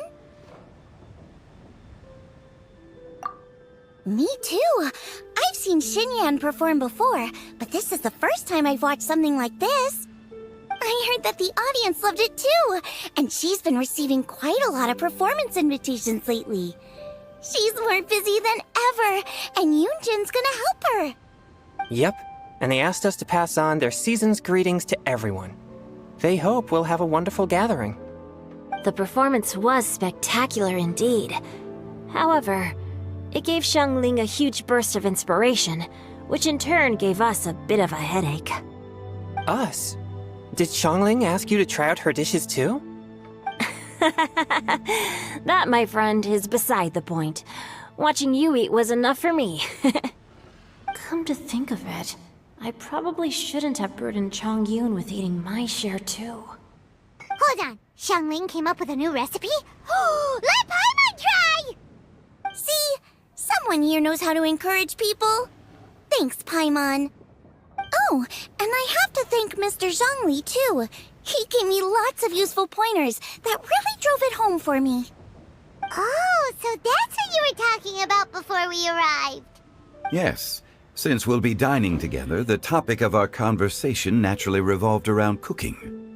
Xiangling's ideas are truly unconventional. Her choices in both ingredients and spices are comparable to a melody dancing on the tongue. My suggestions were nothing more than the icing on the cake. Oh, the two of you always deliver. Now I'm getting embarrassed. Anyway, I'll get everyone to have a taste after I've adjusted the recipe based on Mr. Zhongli's advice. That sounds like it might become a little safer to eat. How about I sample the dishes next time? Speaking of eating, Paimon feels like we're missing someone. Oh, Huta was the one who invited us, but she's not here. And where's Guoba? Oh, Guoba volunteered to help Dad at the restaurant. You know, lots of people come over to eat during Lantern Rite. Without Guoba helping out, I probably wouldn't have had the time to accept Hu Tao's invitation. As for Hu Tao... The director went to collect a guest. She asked me to stay here and host you for the time being. Seems like it's almost time. Huh? Hu Tao went to fetch someone in person? Oh, that must mean they are super important. Could it be... Keqing? Ningguang? Or Captain Beidou? She didn't clarify. And as her subordinate, I couldn't just pry into the details, could I? Ta-da! We're here! Oh, we're not late to the party, right? Right, good thing the Conqueror of Demons and I are both as swift as the wind. And whoosh, we made it just in time.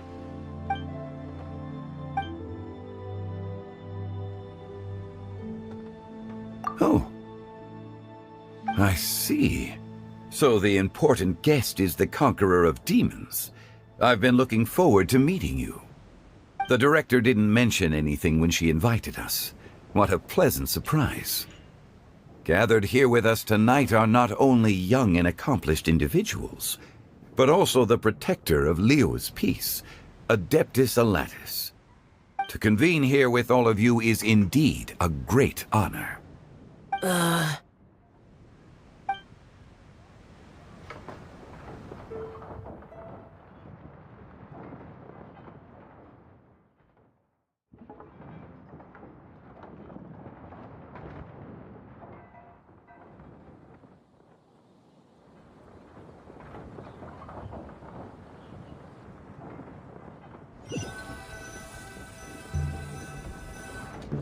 It's almost Lantern Rite.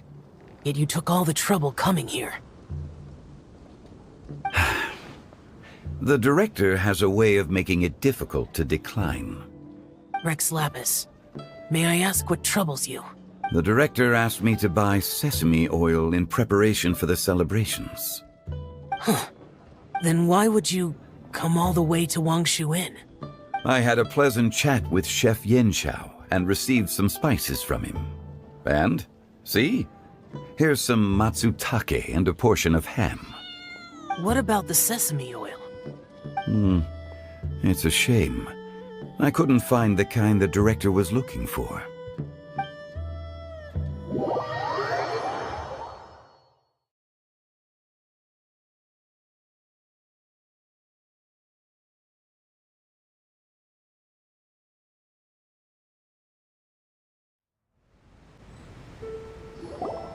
I'm sure you're exaggerating, Zhang...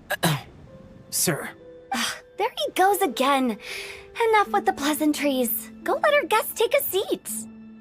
Everyone here today is well known in their own field and has probably heard about one another to some extent.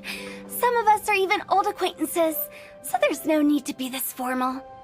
I heard that the Conqueror of Demons and the Traveler are pretty close, no?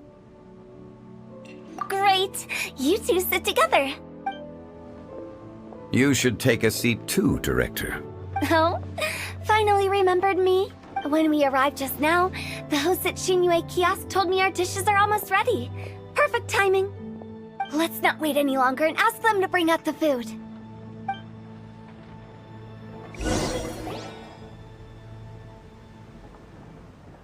Paimon would have never guessed the person Hu Tao went to fetch was Xiao. Oh, that's also the first I've heard of the Traveler and Paimon being friends with the Conqueror of Demons. You know Xiao Chu? Knowing is a bit of an overstatement. I've always looked up to him. You might not know this, Paimon, but we exorcists have worked in close collaboration with the Conqueror of Demons for many generations, dispelling evil together, both in the open and from the shadows. Hard to imagine that thanks to Hu Tao, I've finally gotten the chance to meet him. Conqueror of Demons, I'm honored to make your acquaintance. Likewise. It is a great honor indeed to have a chance to meet the legendary Conqueror of Demons. Changyun has brought that name up quite a few times in the past. I remember you mentioning wanting him to understand the importance of exorcists. We know each other there too. He helped try my dishes during the Masterful Chef's cook-off. I didn't think we'd have the chance to meet again. Happy Lantern Rite. No anecdote, however, compares to meeting you in person. I'm Xingqiu, Shangling and Chongyun's friend. The pleasure is all mine. Whoa. Everyone's getting all formal and polite all of a sudden. Paimon doesn't know what she should say anymore. Adeptus Xiao, mighty conqueror of demons, please accept Paimon's greetings too. Belated Happy Lantern Rite. Paimon tried very hard to look for a fancy word, okay? Don't be too harsh on Paimon! There's no need to be so polite. You're right. This was meant to be a nice little get-together between friends after all. Too much formality kills the atmosphere. I didn't plan this gathering only for everyone to walk on eggshells. Hiya. What's your true intention, then? A little get-together between friends, sipping the finest tea and watching lanterns float into the sky, bidding farewell to the past, and embracing the present with joy. And that is something our consultant would say. I think it deserves a standing ovation. Indeed. Exceptional acting skills, Director. As for me, I'm just here to have fun and treat everyone to something good. We all worked really hard this year, whether traveling or guiding, cooking, helping with the family business, exorcising evil spirits, or conquering demons. And of course, our consultant, who's been helping out at the parlor every now and then. Everyone has done some pretty amazing things. As the one who brought everyone together, it goes without saying that I'm the one most deserving of praise. Huh? Sounds kinda self-important, but Paimon thinks it's pretty amazing that she managed to talk Xiao into coming. He rarely ever enters Liyue Harbor after all. It wasn't as complicated as you think.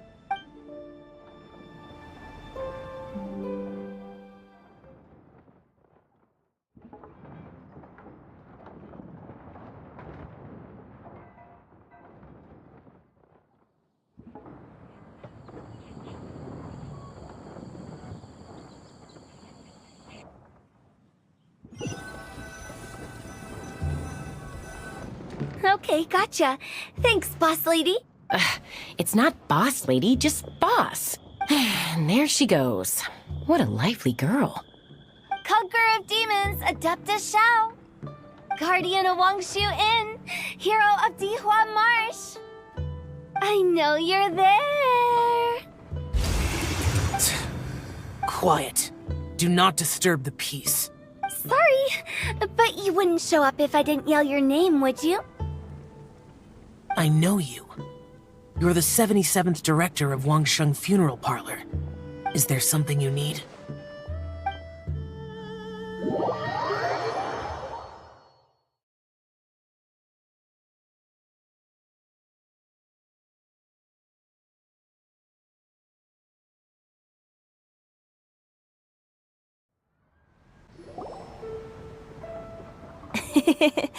That does sound like one of Hu Tao's antics.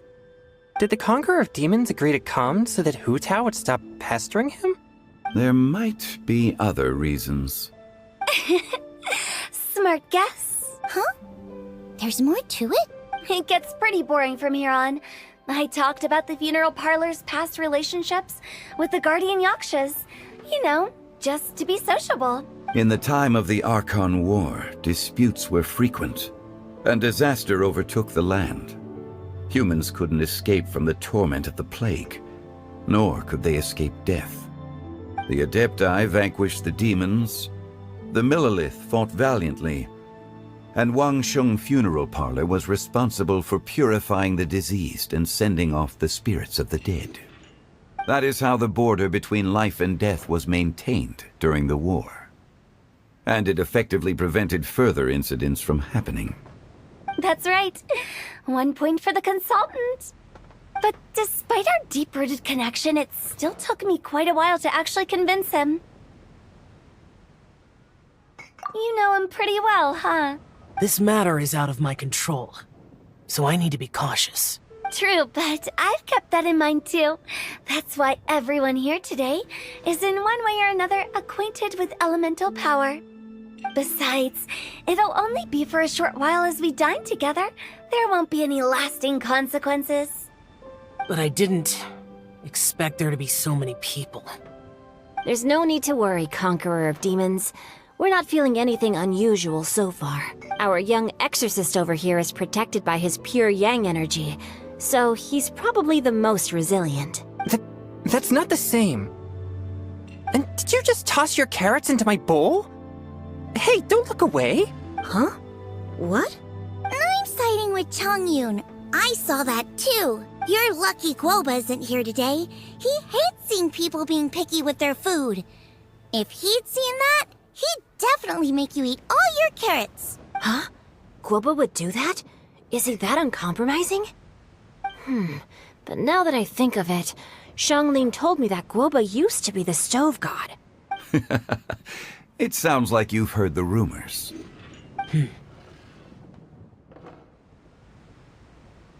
I'm doing fine. Not long ago, before Lantern Rite, I met an old friend. Thanks to his help, things have been a lot more stable than before. Right!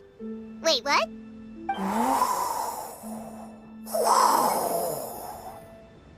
Seeds of story, brought by the wind. And cultivated by time. Did Paima just unconsciously complete that saying? That voice. Could it be? If I'm not mistaken, there's someone knocking at the door. Don't just sit there, Zhongli. Go welcome our guest in. No such need. I'm coming in.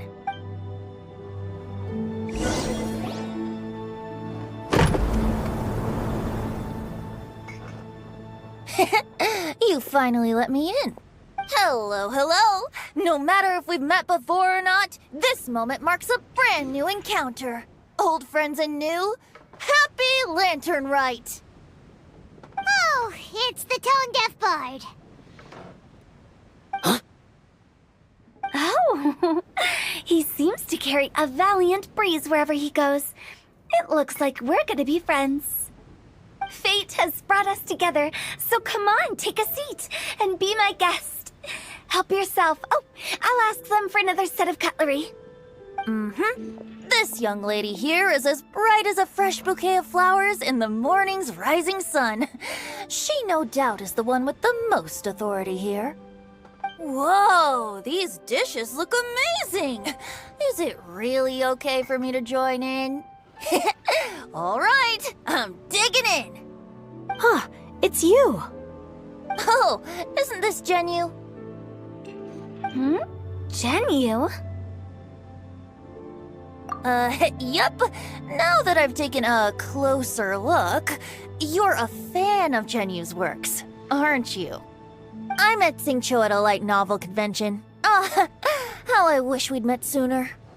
I never expected that there'd be another person in this world who could interpret Genyu's new novel as thoroughly as I could. Venti, you're being too humble. Considering your poetic talent, your fundamentals are way more impressive. Could this new guest be Master Xingqiu's friend?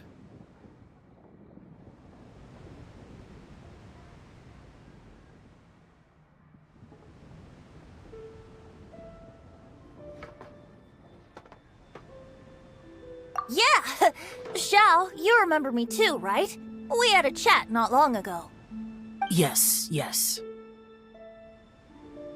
Monsters become more active than usual as we get closer to Lantern Rite.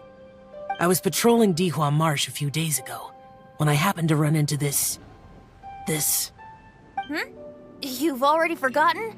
I'm a bard, remember? And bards go around singing wherever they like. Oh, right. And this bard was performing in Dihua Marsh.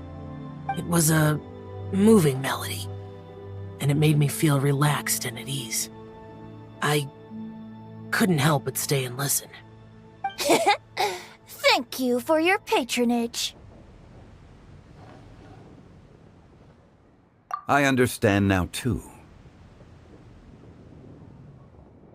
I'm Zhongli, currently working at the Wangsheng Funeral Parlor. It's a pleasure to meet you, new friend. Mm-hmm. And I'm his boss. Oh, and if there's anything unsatisfactory, let me know anytime. That's very considerate of you. Oh? No wonder. Only a boss as savvy and reliable as you would be able to hire such an impressive consultant. Oh, you're too nice, Venti. Not to brag, but our consultant truly is impressive. His knowledge extends across the stars and the land, and there's nothing throughout history that he doesn't know. From the sophisticated way he speaks, it's hard not to suspect that he could very well be an Adeptus in disguise.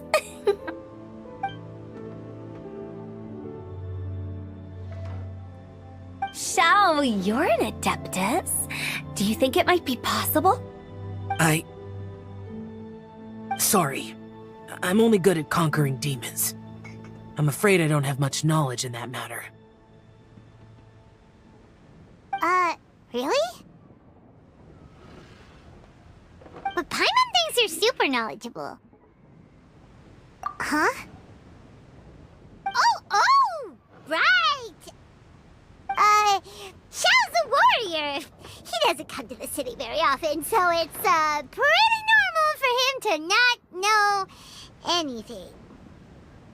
Yeah. Really? I've actually heard a few things about Mr. Zhongli before. The guests in the tavern talked about this refined and courteous man who, instead of having wine at Mondstadt's finest tavern, ordered a cup of hot tea with the most complex name. Now that you mention it, I seem to recall that there indeed is a musician like yourself in Mondstadt. I've heard that he's elegant and amiable, his works witty and vibrant. It's no overstatement to regard him as the best bard in Mondstadt. Now you're making me embarrassed. I would say that Mondstadt's poetry is a little run-of-the-mill sometimes. There's one I heard a while back that went, "The old house is renewed, welcoming the spring breeze, awakening old memories." The meaning's there, but the word choices are unimaginative, and there's a distinct lack of literary flair. I think so too. The composition needs a little jazzing up. If I were to give it a go, I'd make it an old melon on a vine, a new flower that grows fine. Oh, good one! It feels unique and has a nice ring to it. You have great taste, Venti. I was afraid about you. Let's shake hands. Of course, of course. Hey, Shincho. Mind lending me a few books when we get back? Pick out some well-written ones. I don't know if it's my own lack of literary knowledge, but I couldn't tell the difference between those two. I don't think it's your fault. Chongyun's right. It's not our fault.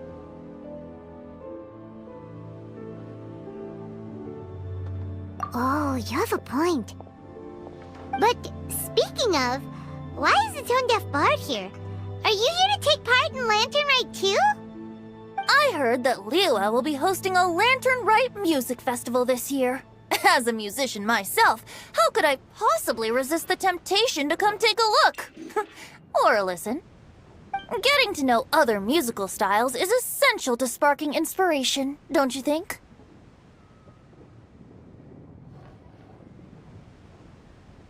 As for the Fontaine friend who hosted the festival, I saw him near Stone Gate the other day. The Iridescence tour has finally been held successfully for once, so I had to congratulate him. Don't think anything of it. By the way, I was watching as you entered Shinyue Kiosk, but no one seemed to notice me. Should I say that it's because I'm an expert in hiding, or that a certain someone deliberately ignored the sound of the wind? Whenever Lantern Rite comes around, Liyue Harbor becomes bustling with activity. People are all busy watching the lanterns and strolling around the shops, and they might just go travel somewhere on a whim. It is rather difficult to predict another's whereabouts. The festival is in full swing and proceeding smoothly, and we're all gathered here with friends, new and old. This is no doubt a wonderful occasion worth celebrating. To come together with all of you at the beginning of the year, one can't help but be filled with joy. In a moment like this, I propose we raise a glass together. In my case, tea in lieu of wine. Very well said, Mr. Zhongli. That was exactly what I wanted to say. Now I'm getting a little self-conscious. I didn't cause you too much trouble barging in like that, did I? We usually drink wine during occasions like this over in Mondstadt, but since Mr. Zhongli insists on drinking tea, I'll give a toast with tea too. Everyone, thanks for the treat. You're welcome. As the host of this gathering, I hope everyone enjoys the food and drinks. May this year be better than the last. Considering that everyone may have other matters to attend to later, sticking to tea seems like a good idea. All of a sudden, they started proposing toasts. Should we? What's with the urgency?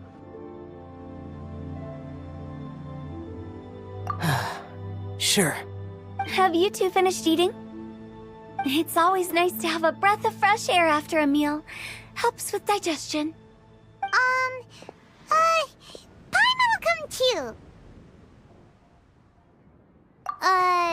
Yeah? Okay then. Don't forget to come back.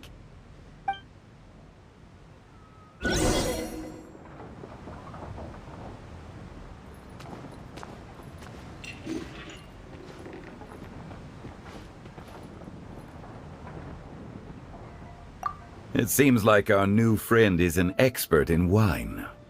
I deserve no such praise. I only drink for fun. It's nothing compared to your expertise. I'm glad we're only having tea today. What if I got drunk and said something nonsensical? I'd surely become an object of ridicule to someone I've just met. No such thing. I wouldn't dare disrespect the director's guest.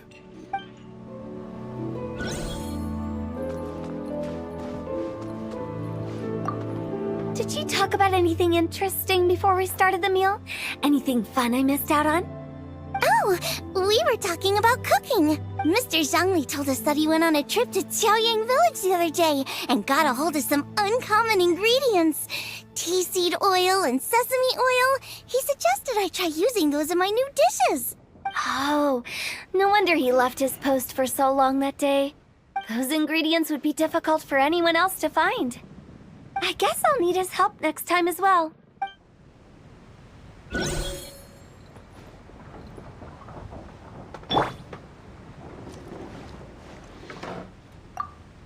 About you and Venti. Could he be a partner in your family business? That's right. You know how my family is. A lot of business secrets can't just be divulged at the dinner table. Ah, just as I thought. You're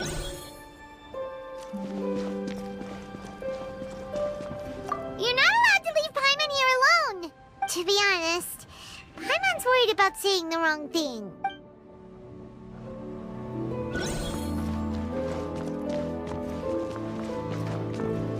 Let's depart. You go ahead.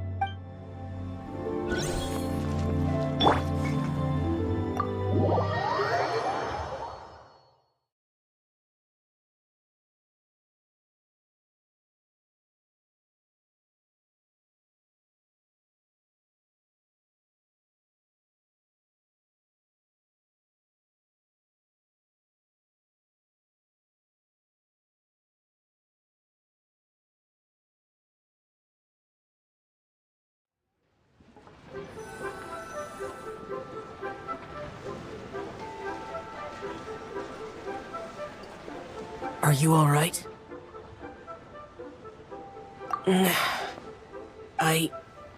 It's hard to describe. It's not that. There were those among the Adepti who loved gatherings and idle chit-chat. Sometimes they would call up a few others for a drink. Even I got dragged along to their gatherings many times.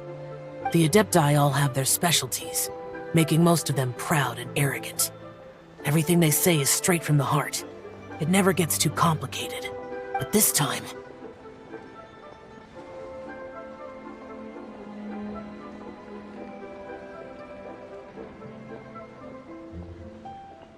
That's not what I meant. Or perhaps I should say Rex Lapis is really good at adapting to human life. You could say that he actually enjoys doing so. And that's something I might never be able to do.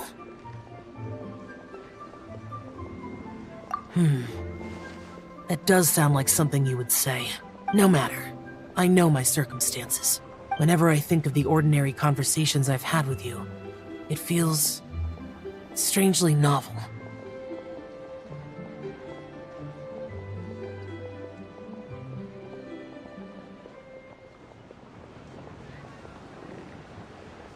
Yes, the parlor director went out of her way with the invitation, so it was difficult to turn her down. I had made mental preparations before agreeing to come.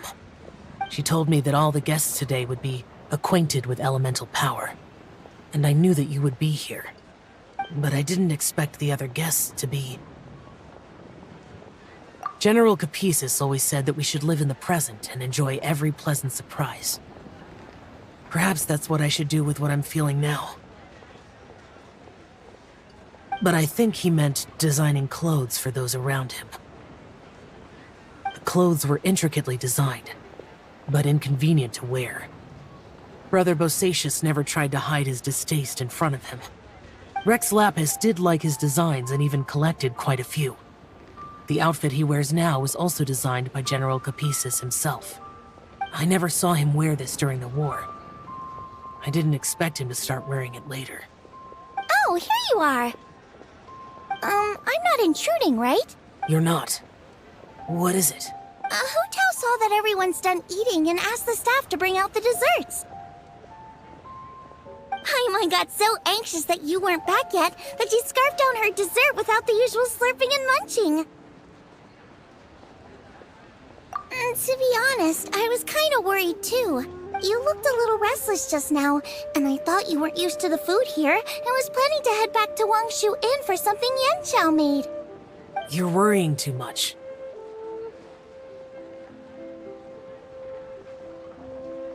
Why would I? Anyway, let's head back. Please wait! There's another reason why I came looking for you. Here, take these. I brought them for you. Almond tofu? Yup. Since the Masterful Chef's competition, you could say that Yanqiao and I are not only competitors, but good friends as well. I visit him at Wangshu Inn sometimes to discuss our cooking. I heard him say that the esteemed guest on the roof loves nothing more than a good plate of almond tofu, so I learned a thing or two about the dish from him. I'll be honest, before Hu Tao invited everyone, she secretly came looking for me, told me about the guests she planned to invite, and asked me for some suggestions on what she should order. So I made a few servings of almond tofu for you guys in advance. Take them as a token of gratitude for your support. When I told Guoba that I was making these for you, he started eagerly running around the kitchen and helping a lot too. Thank you for the trouble. There was no need to... I'll take them. Thank you. And Guoba too. You're welcome. Oh, the almond tofu I made probably tastes and feels a little different from the type Yanqiao cooks. Please let me know if there's any improvements I should make. Okay. That's all. Alrighty, we should head back now. We can't keep Paimon waiting.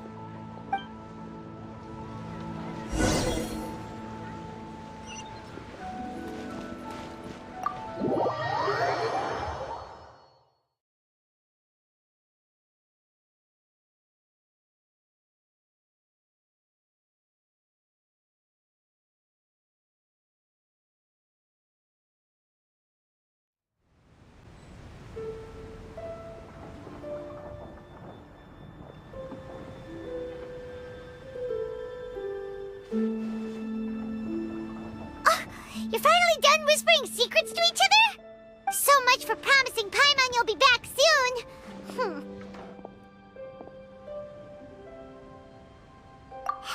How could you say that to Paimon? In that case, besides having no sense of time, Paimon will let you know what having no sense of fullness looks like. Your dessert is all Paimon's. Sorry to keep everyone waiting. No worries, we're all just chatting here. There's no serious business to take care of. Whether we're chatting outside or inside, it's all the same. Paimon's too busy eating to talk to you. But even though we're all well acquainted by now, I think this festive gathering deserves something ceremonious. Oh? Is this some local custom? Nope. This is something I made up so that good luck will be on our side, that's all. Spontaneity is the best choice to make here. Let's use this incense burner on the table. It's been lit for so long now that the incense is running out. I'll leave refilling and lighting the incense to the most distinguished guest among us all. Lighting the incense will signify continuous growth and prosperity in all our endeavors in the new year. I see. Perfect symbolism, as expected of Hu Tao. And speaking of the most distinguished guest here today, I'm sure we all agree that it's Mr. Zhongli. I'm not very familiar with the details of his past deeds, but chatting with him has been a real eye-opener, even for a bard who has traveled all across the world. If knowledge were a form of power, one could even say that you're a wielder of unlimited strength. But when it comes to having a way with words, the notable bard is certainly one cut above the rest. I just happen to have a good memory. It is such an unexceptional skill, yet you made it sound like an unparalleled talent. I am truly impressed. Since we all get to nominate someone...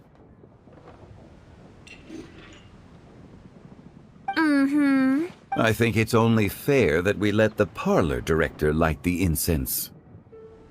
Huh? That won't do. Don't flatter me just because I'm your boss. We are looking for the most distinguished guest here. As the host, I shouldn't be involved in this discussion at all. Now that we've enjoyed this table full of delicacies, how about we let our one and only chef here do the honors? Is this really the way this works?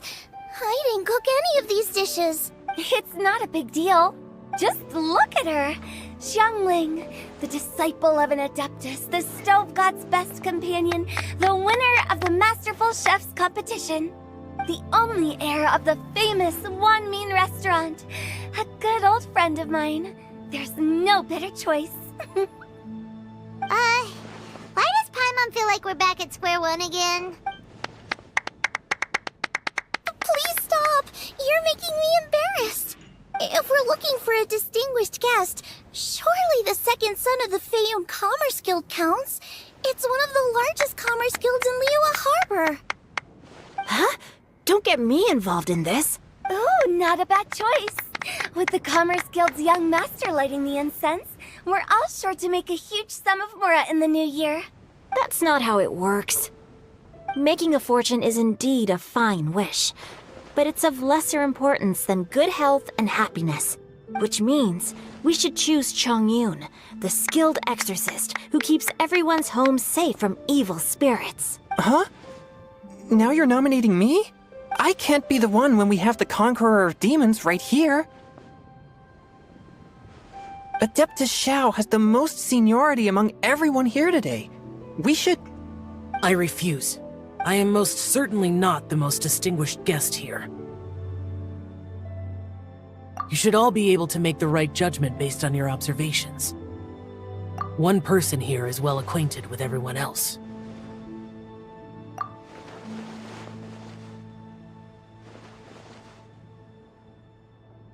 Oh, that's right! Even though you're always mocking Paimon, you're still pretty popular with other people. No, wait! Paimon said she wouldn't talk to you again. Huh? Who else is there? Huh? Huh? Does that mean Paimon's the most distinguished guest? Oh, well, that was unexpected! I agree.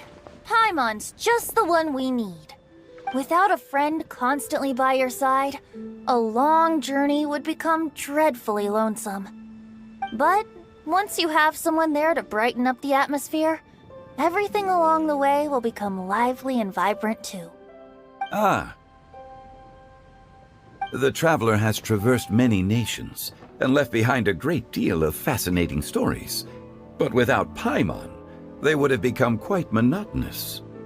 Paimon plays an indispensable role in making your journey a happy and smooth one. You guys, Paimon's not used to being praised like that. Those were genuine compliments, right? Thank you. You made Paimon wait for a long time, but Paimon's not mad anymore. Don't take everything to heart, Paimon. Friends tease each other all the time. That is indeed true. That means Paimon is as important to the traveler as Guoba is to me. Looks like we've come to an agreement. Any objections before we proceed? I trust the traveler's judgment. Then Paimon it is. And now, the world's most excellent traveler's greatest companion, guide, and friend, Paimon, will be refilling and lighting the incense for us. Here you go. Take the match, and don't burn yourself. But if things go really wrong, here's the 2-for-1 coupon.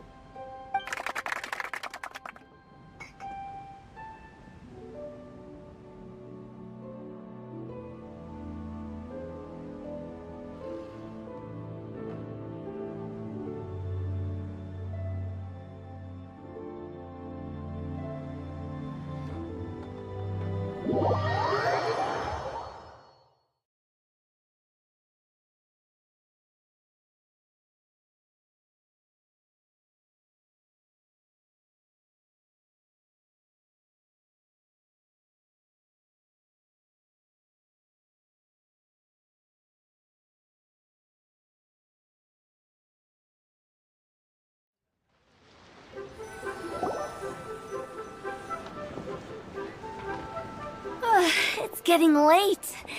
I won't take up any more of your time. You're all free to go as you please. Yep, the tea was amazing too.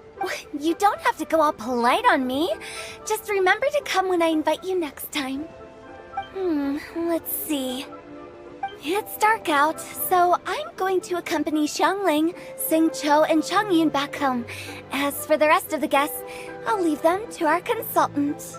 No need. I'm headed towards the harbor to meet a friend on the ship. There's no need to trouble one such as Mr. Zhongli. I think you know the place I'm talking about. Come meet me anytime. It was great getting to know you all. Let's meet again when the spring breeze begins to blow. Bye. Oh, we should write poetry together sometime. We'll catch you all later then. Don't forget to return to the parlor later. There's something I need you to do. Understood. See you later. Well then. Rex Lapis. Just Zhongli will do. I live as a mortal in Liyue Harbor now. I am just one among many who begin work at sunrise and retire to rest at sundown. If we were to consider status and seniority as Zhongli, I should be respectfully referring to you as Adeptus Shao. Heaven forbid. Not you too. I meant what I said.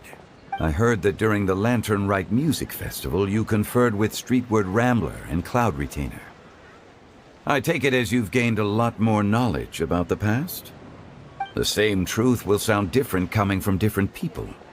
As more bear witness to a story, feelings and interpretations expand in variety too. I once had a pleasant chat about the past and present with a Sumeru scholar named Soraya, and learned a few things about her research topic.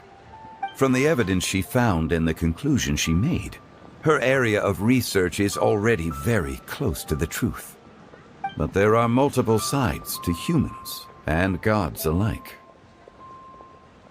In the legends recorded by humans, some gods were depicted as arrogant and condescending, while others were kind and capable. But whether to me, Streetward Rambler, Cloud Retainer, or younger Adepti such as Xiao and Ganyu, those Adepti and gods that may seem extraordinary to humans are something more akin to close companions. This was as true back then as it is right now. Just how Xiao may seem unapproachable to most, but the Traveler has proved otherwise. So there's no need to dwell too much on certain things. Zhongli, what you're saying is... It looks like you understood what I meant. The director asked me to accompany you on your return, but I don't think you'll need my protection. I'll be taking a walk around and admiring the night scenery. After that, it'll be time for me to go back and meet up with the director. Goodbye for now. Bye, Zhongli! Everyone's gone now. Paimon always feels a little empty inside when a lively celebration ends. But at least you always stay by Paimon's side. No. Paimon got it mixed up. Paimon, the best and most distinguished travel guide, will always stay by your side, Traveler. Good that you were aware of that. Xiao, is there anything else you want to do? We could take you on a tour of Liyue Harbor. No need. I've stayed here for much longer than I had expected. The city lights are a fine sight, but it's time for me to leave. The events of today occurred so abruptly. I appreciate your kindness. Okay, I'll see you next time then.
Rain outlines her fate. Rain Cutter. The process of elimination.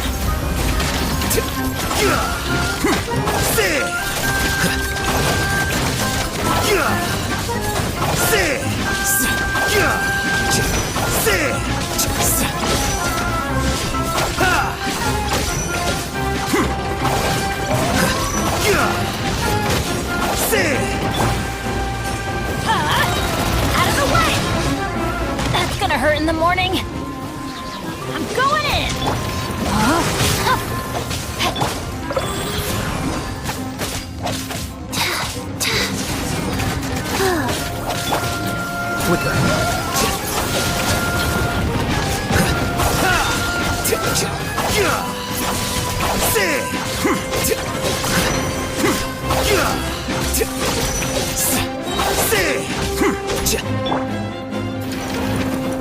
Adventure time! Get out of here! Take cover! Rain outlines your fate. Witness the power of Gua. Huh?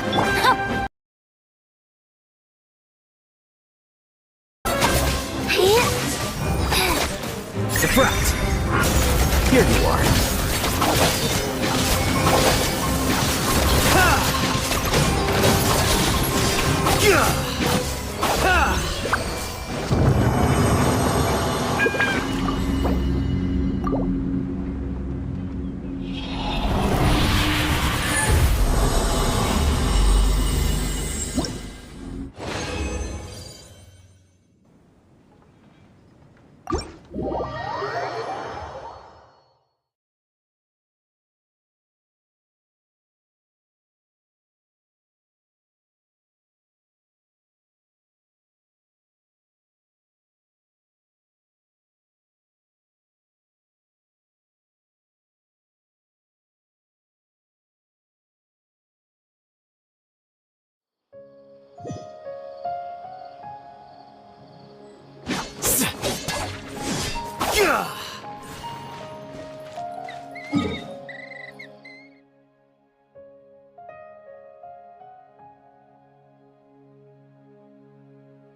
Welcome. How can I help you?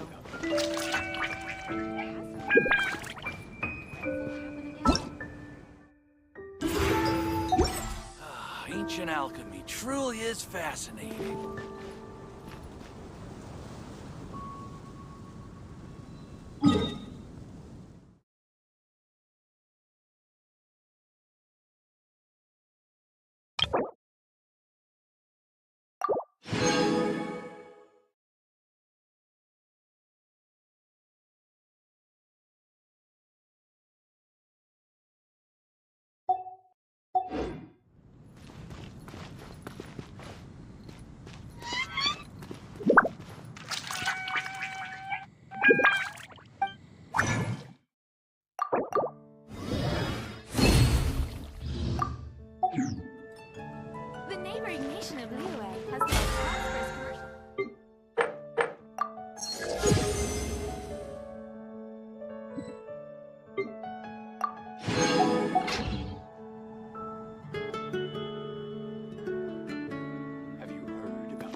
Eat this! Body and brain outlines your fate. Know my sword! Rain Cutter!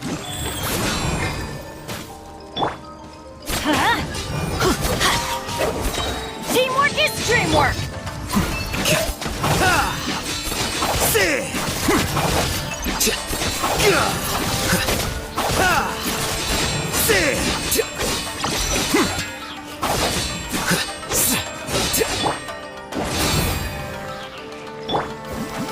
Rain outlines your fate. Let me weave you a verse. Life goes on. Flicker.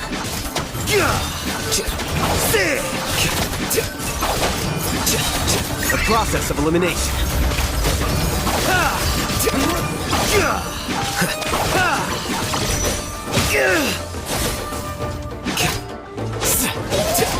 Cheap tricks.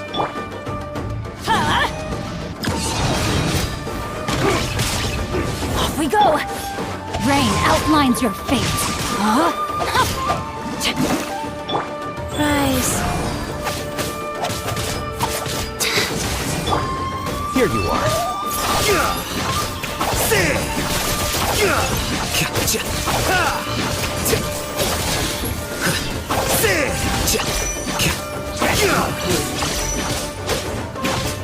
Rain Cutter, know my sword!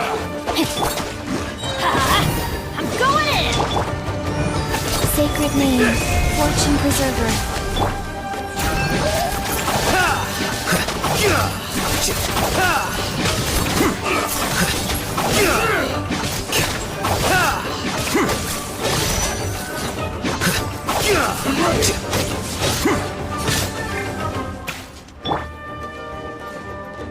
Wheel of Life. Rain outlines your fate. Faster? Okay, faster. Flicker.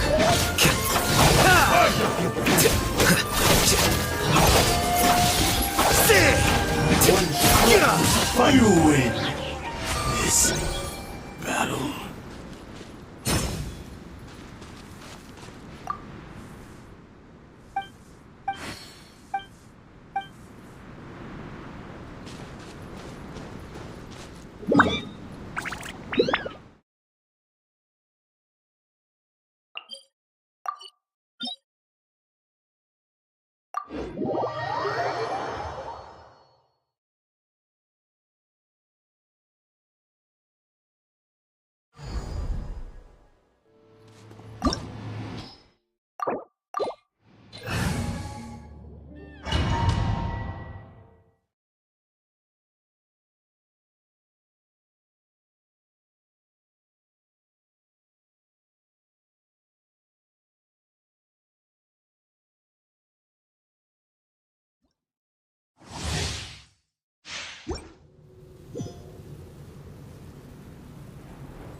Let me weave you a verse. This world, a fleeting shadow. Weak. Pathetic. Absurd. Illusions are but distractions.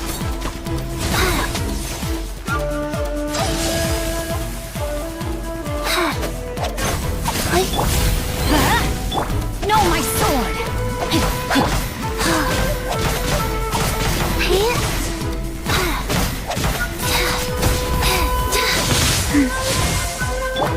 Let's light it up! Your verdict is decided. Weak. Be gone! All desire can be broken.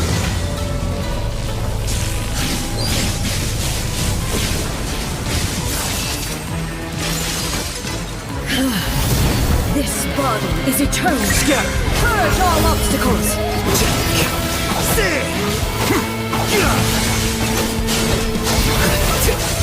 Ruin follows my blade! There is no escape!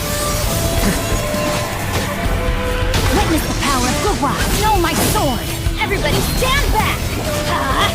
Go.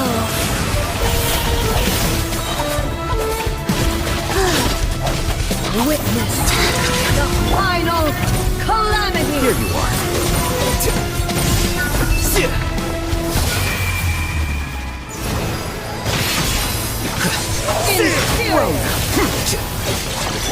Rain outlines your fate. Know my sword. Time to act. Obstacles.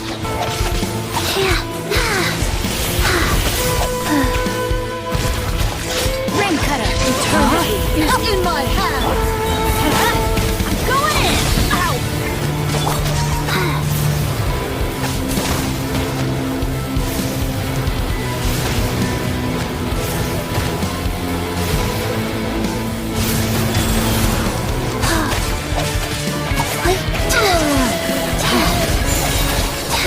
Teamwork is dreamwork! Let me read you a verse. Know my sword. The process of elimination.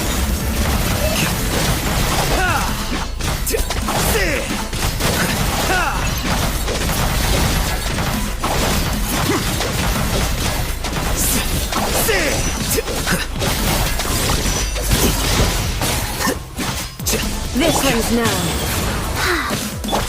Pathetic. Weak. Absurd! The eye sweeps the land.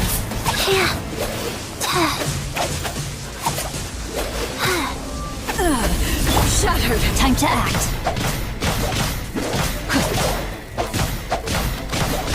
Let's light it up! Body and mind. Rain cutter. Rain outlines your fate.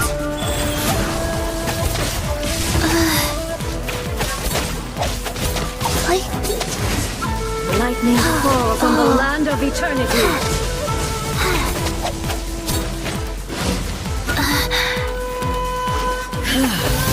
This body is eternal. Orders given. Orders received. Through it! Of my blade! There's no escape! Purge all obstacles! Inferior! Life goes on. I'm going in! Witness the final calamity!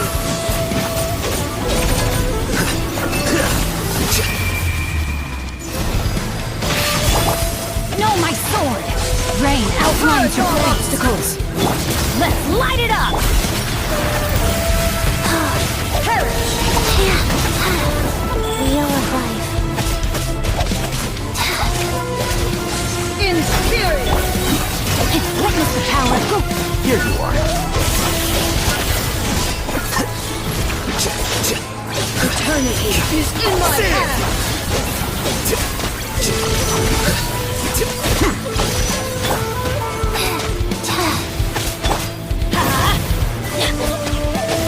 Adventure time. Yeah. Let's light it up. Everybody stand back. Life goes on. Rain cutter. Scatter. Flicker.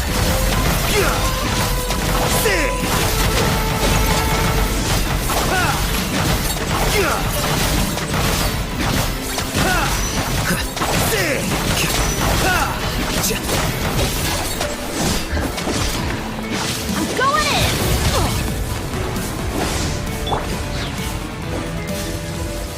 Opening box of Adepti Tricks. Wheel of life. Pathetic. Absurd! The eye sweeps the lands! Only emptiness awaits.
This opportunity is quite hard to come by. Well then, amuse me. Surrender is a valid option. I promise I'll be gentle.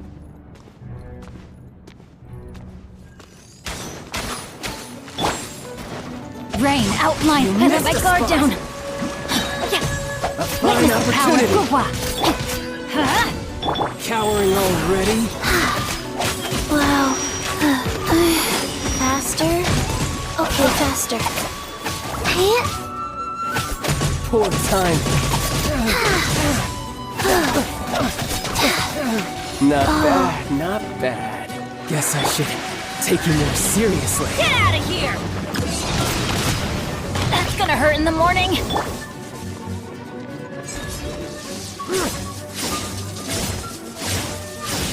Huh? Rain outlines your face. All you do is run. Life goes on.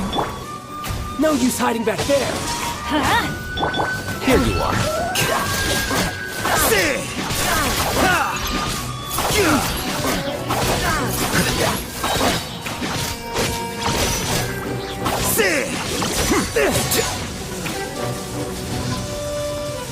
The process of elimination.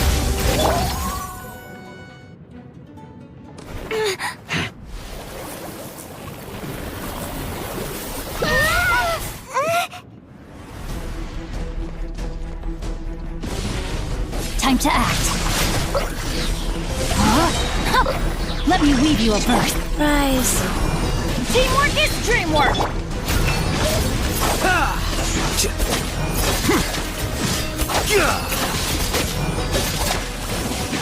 Well now.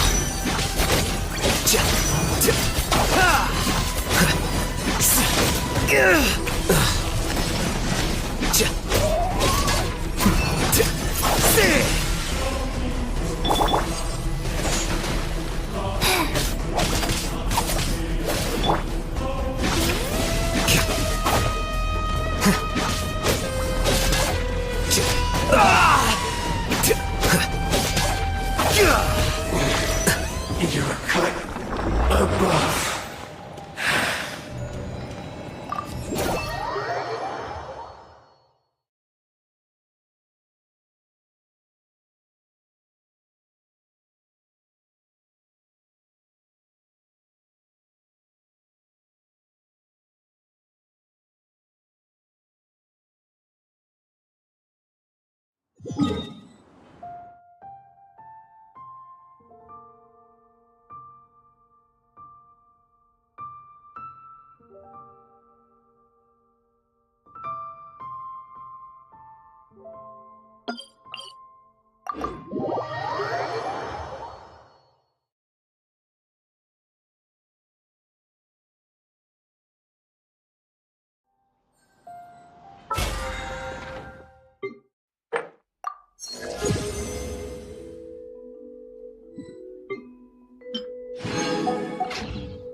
Off we go!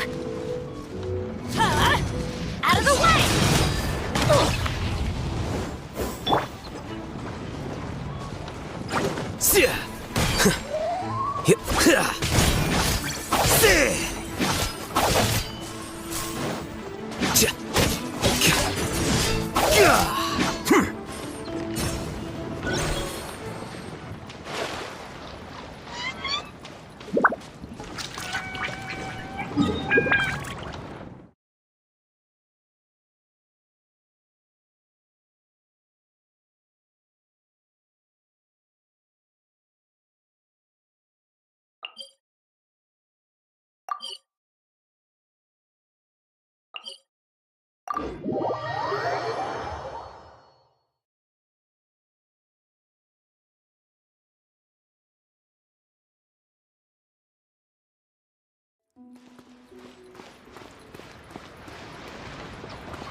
Ho there!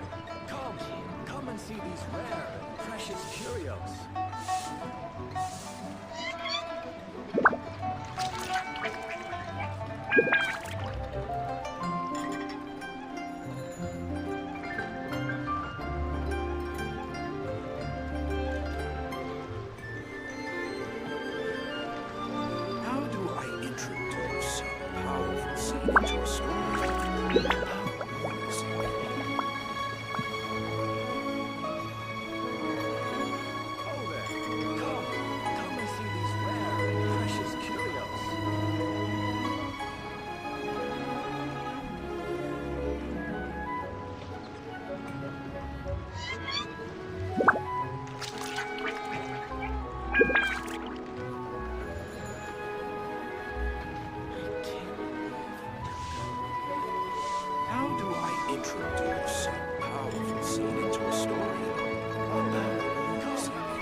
I try this time?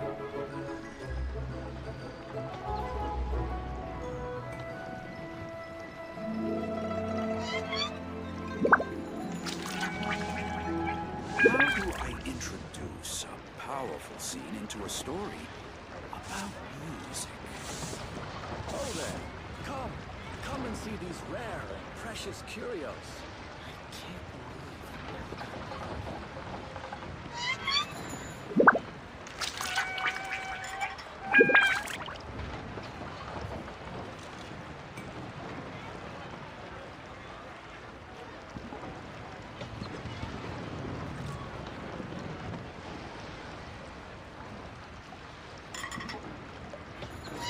How do I introduce a powerful scene into a story These rare and precious curios.